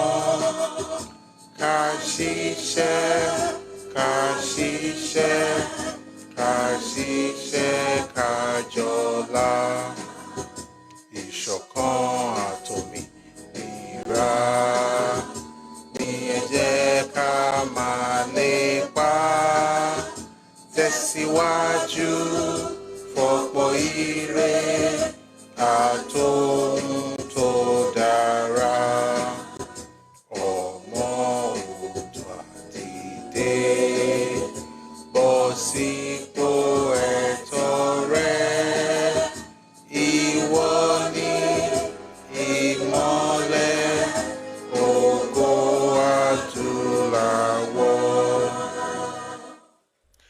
ní ìmọ́lẹ̀ ògo adúláwọ̀, ìmọ́lẹ̀ ògo ní wọ́ọ̀kùn lágbára Ọlọ́run. Ilẹ̀ Yorùbá ò ní bàjẹ́, Nàìjíríà náà ò ní bàjẹ́, ilé wa náà ò ní bàjẹ́, ilé ò ní lé wa, ọ̀nà ní náà wà. Pọ́n kọ́tà bá dáwọ́lé àmọ́ yọrí sí rere lágbára Ọlọ́run. May God bless you, may God keep you, and may God bless your family and the work of your hands. May God bless our country, Nigeria, and our nation, Yoruba land. Thank you so much for being part of today's session. I want to also thank particularly those who gave gifts. Titan, thank you so much for your generosity. Everybody who gave, whether it was a rose or a coin or a heart, me, every single thing you gave, I really do appreciate it. Thank you so much for your support. I will see you again tomorrow at 4 p.m. Ife time, West African time. Do have a lovely, lovely evening. And Ask says he came at the end of the class. I mean, you can always listen to the recording. I thank you, Odwakala. Thanks so much for the gift. You can listen to the recording on YouTube. So if you go to our YouTube channel, Busui Oris, you will find the live recording. In the live section, you find this video there. So you can watch it, so that you don't really miss. That's the cool thing about having YouTube as a repository, sort of. All right. Thanks so much for being part of today's session. I'll see you again tomorrow. Have a lovely evening. Udaro, Esho.